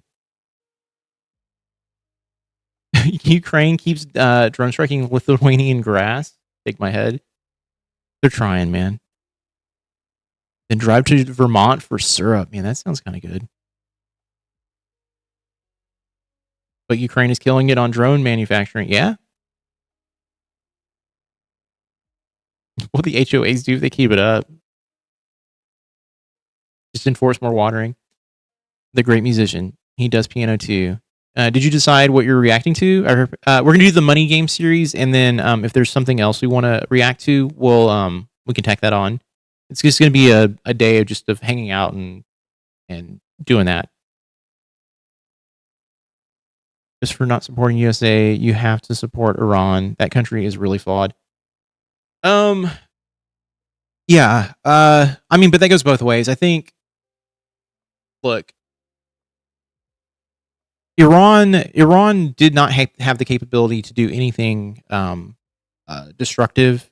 The United States pretty much lied about that, and keeps pushing the lie, thinking they could get away with basically taking over the strait.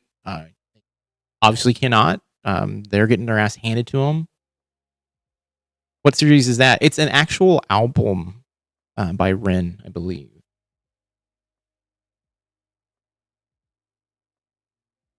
Three-part music about capitalism. Mm-hmm. According to William S. Burroughs in his novel The Western Lands, Rin is the top soul in the ancient Egyptian framework. Man, William S. Burroughs. I grew up around William S. Burroughs recordings and beatnik poets, and to this day, William S. Burroughs' voice is just a voice I hear in the back of my head, and I have no reason to keep William S. Burroughs back there, but it happens all the fucking time. Check out Shank on TYT called Ukraine the New Israel because they're striking Iranian ships, transporting drones to Russia that kill Ukrainian civilians. Sometimes people go too far. I mean, we're at a point right now where, look, I think Ukraine is being used, and maybe even being exploited on the back end by the United States government to work with them so they can get some sort of protection from Russia, and that might be the case. But yeah, now I have a movie and album to look up. Yeah. Green Room, by the way, I need to actually pick that up on Blu-ray. It's awesome. In the world that it's solving, that is the issue. I think Crivens and I are on the same page here. Rin is the shit. Let me know when you what you think. Yeah, local media. I played it to my kids too. I apologize. Oh, don't feel too bad. I mean, look, William S. Burroughs as a human being is a extraordinarily flawed human being, and that is fine. But I heard it way too young, way too young. And to know about like Naked Lunch and things like that at like 11, 12, probably not the best thing. Like USA lied about Saddam Hussein, but he was still a horrible person. True, but I mean, look, I can use that as an example too here. I can also talk about how bad and evil Trump is. Is someone going to come in and stop Trump? I would love that to happen. I would love for our Congress to do something about that, but they're not doing anything. There's a lot of look. I think to be a major like world power and to be a leader of that world power, you are going to be an awful person, especially if you're going to use force. Especially if you're going to use force, and we won't be able to escape. Is he going to be able to get away with that? No. All right. I can wax poetically about this, but like I said, I'm going to be on Thursday. We're going to aim for, I think we're going to aim for,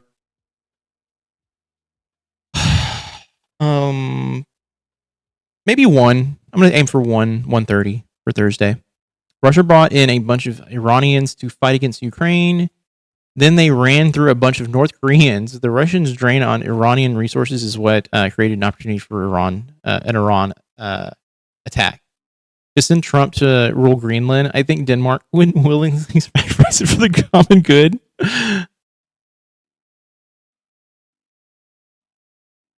Yeah, that is. Look, if Trump is going to talk about building a wall, he's a fucking idiot. Yeah, trust you. We're safe. Have an awesome night. Yeah, you guys all have a great one. Appreciate you. As always, you guys are great. I love everybody who's been hanging out lately. But I'll see you guys on Thursday. See you all then, and we'll watch some Ren, talk about capitalism some more, and we'll see if we'll bring some more fun content to the stream here in the near future.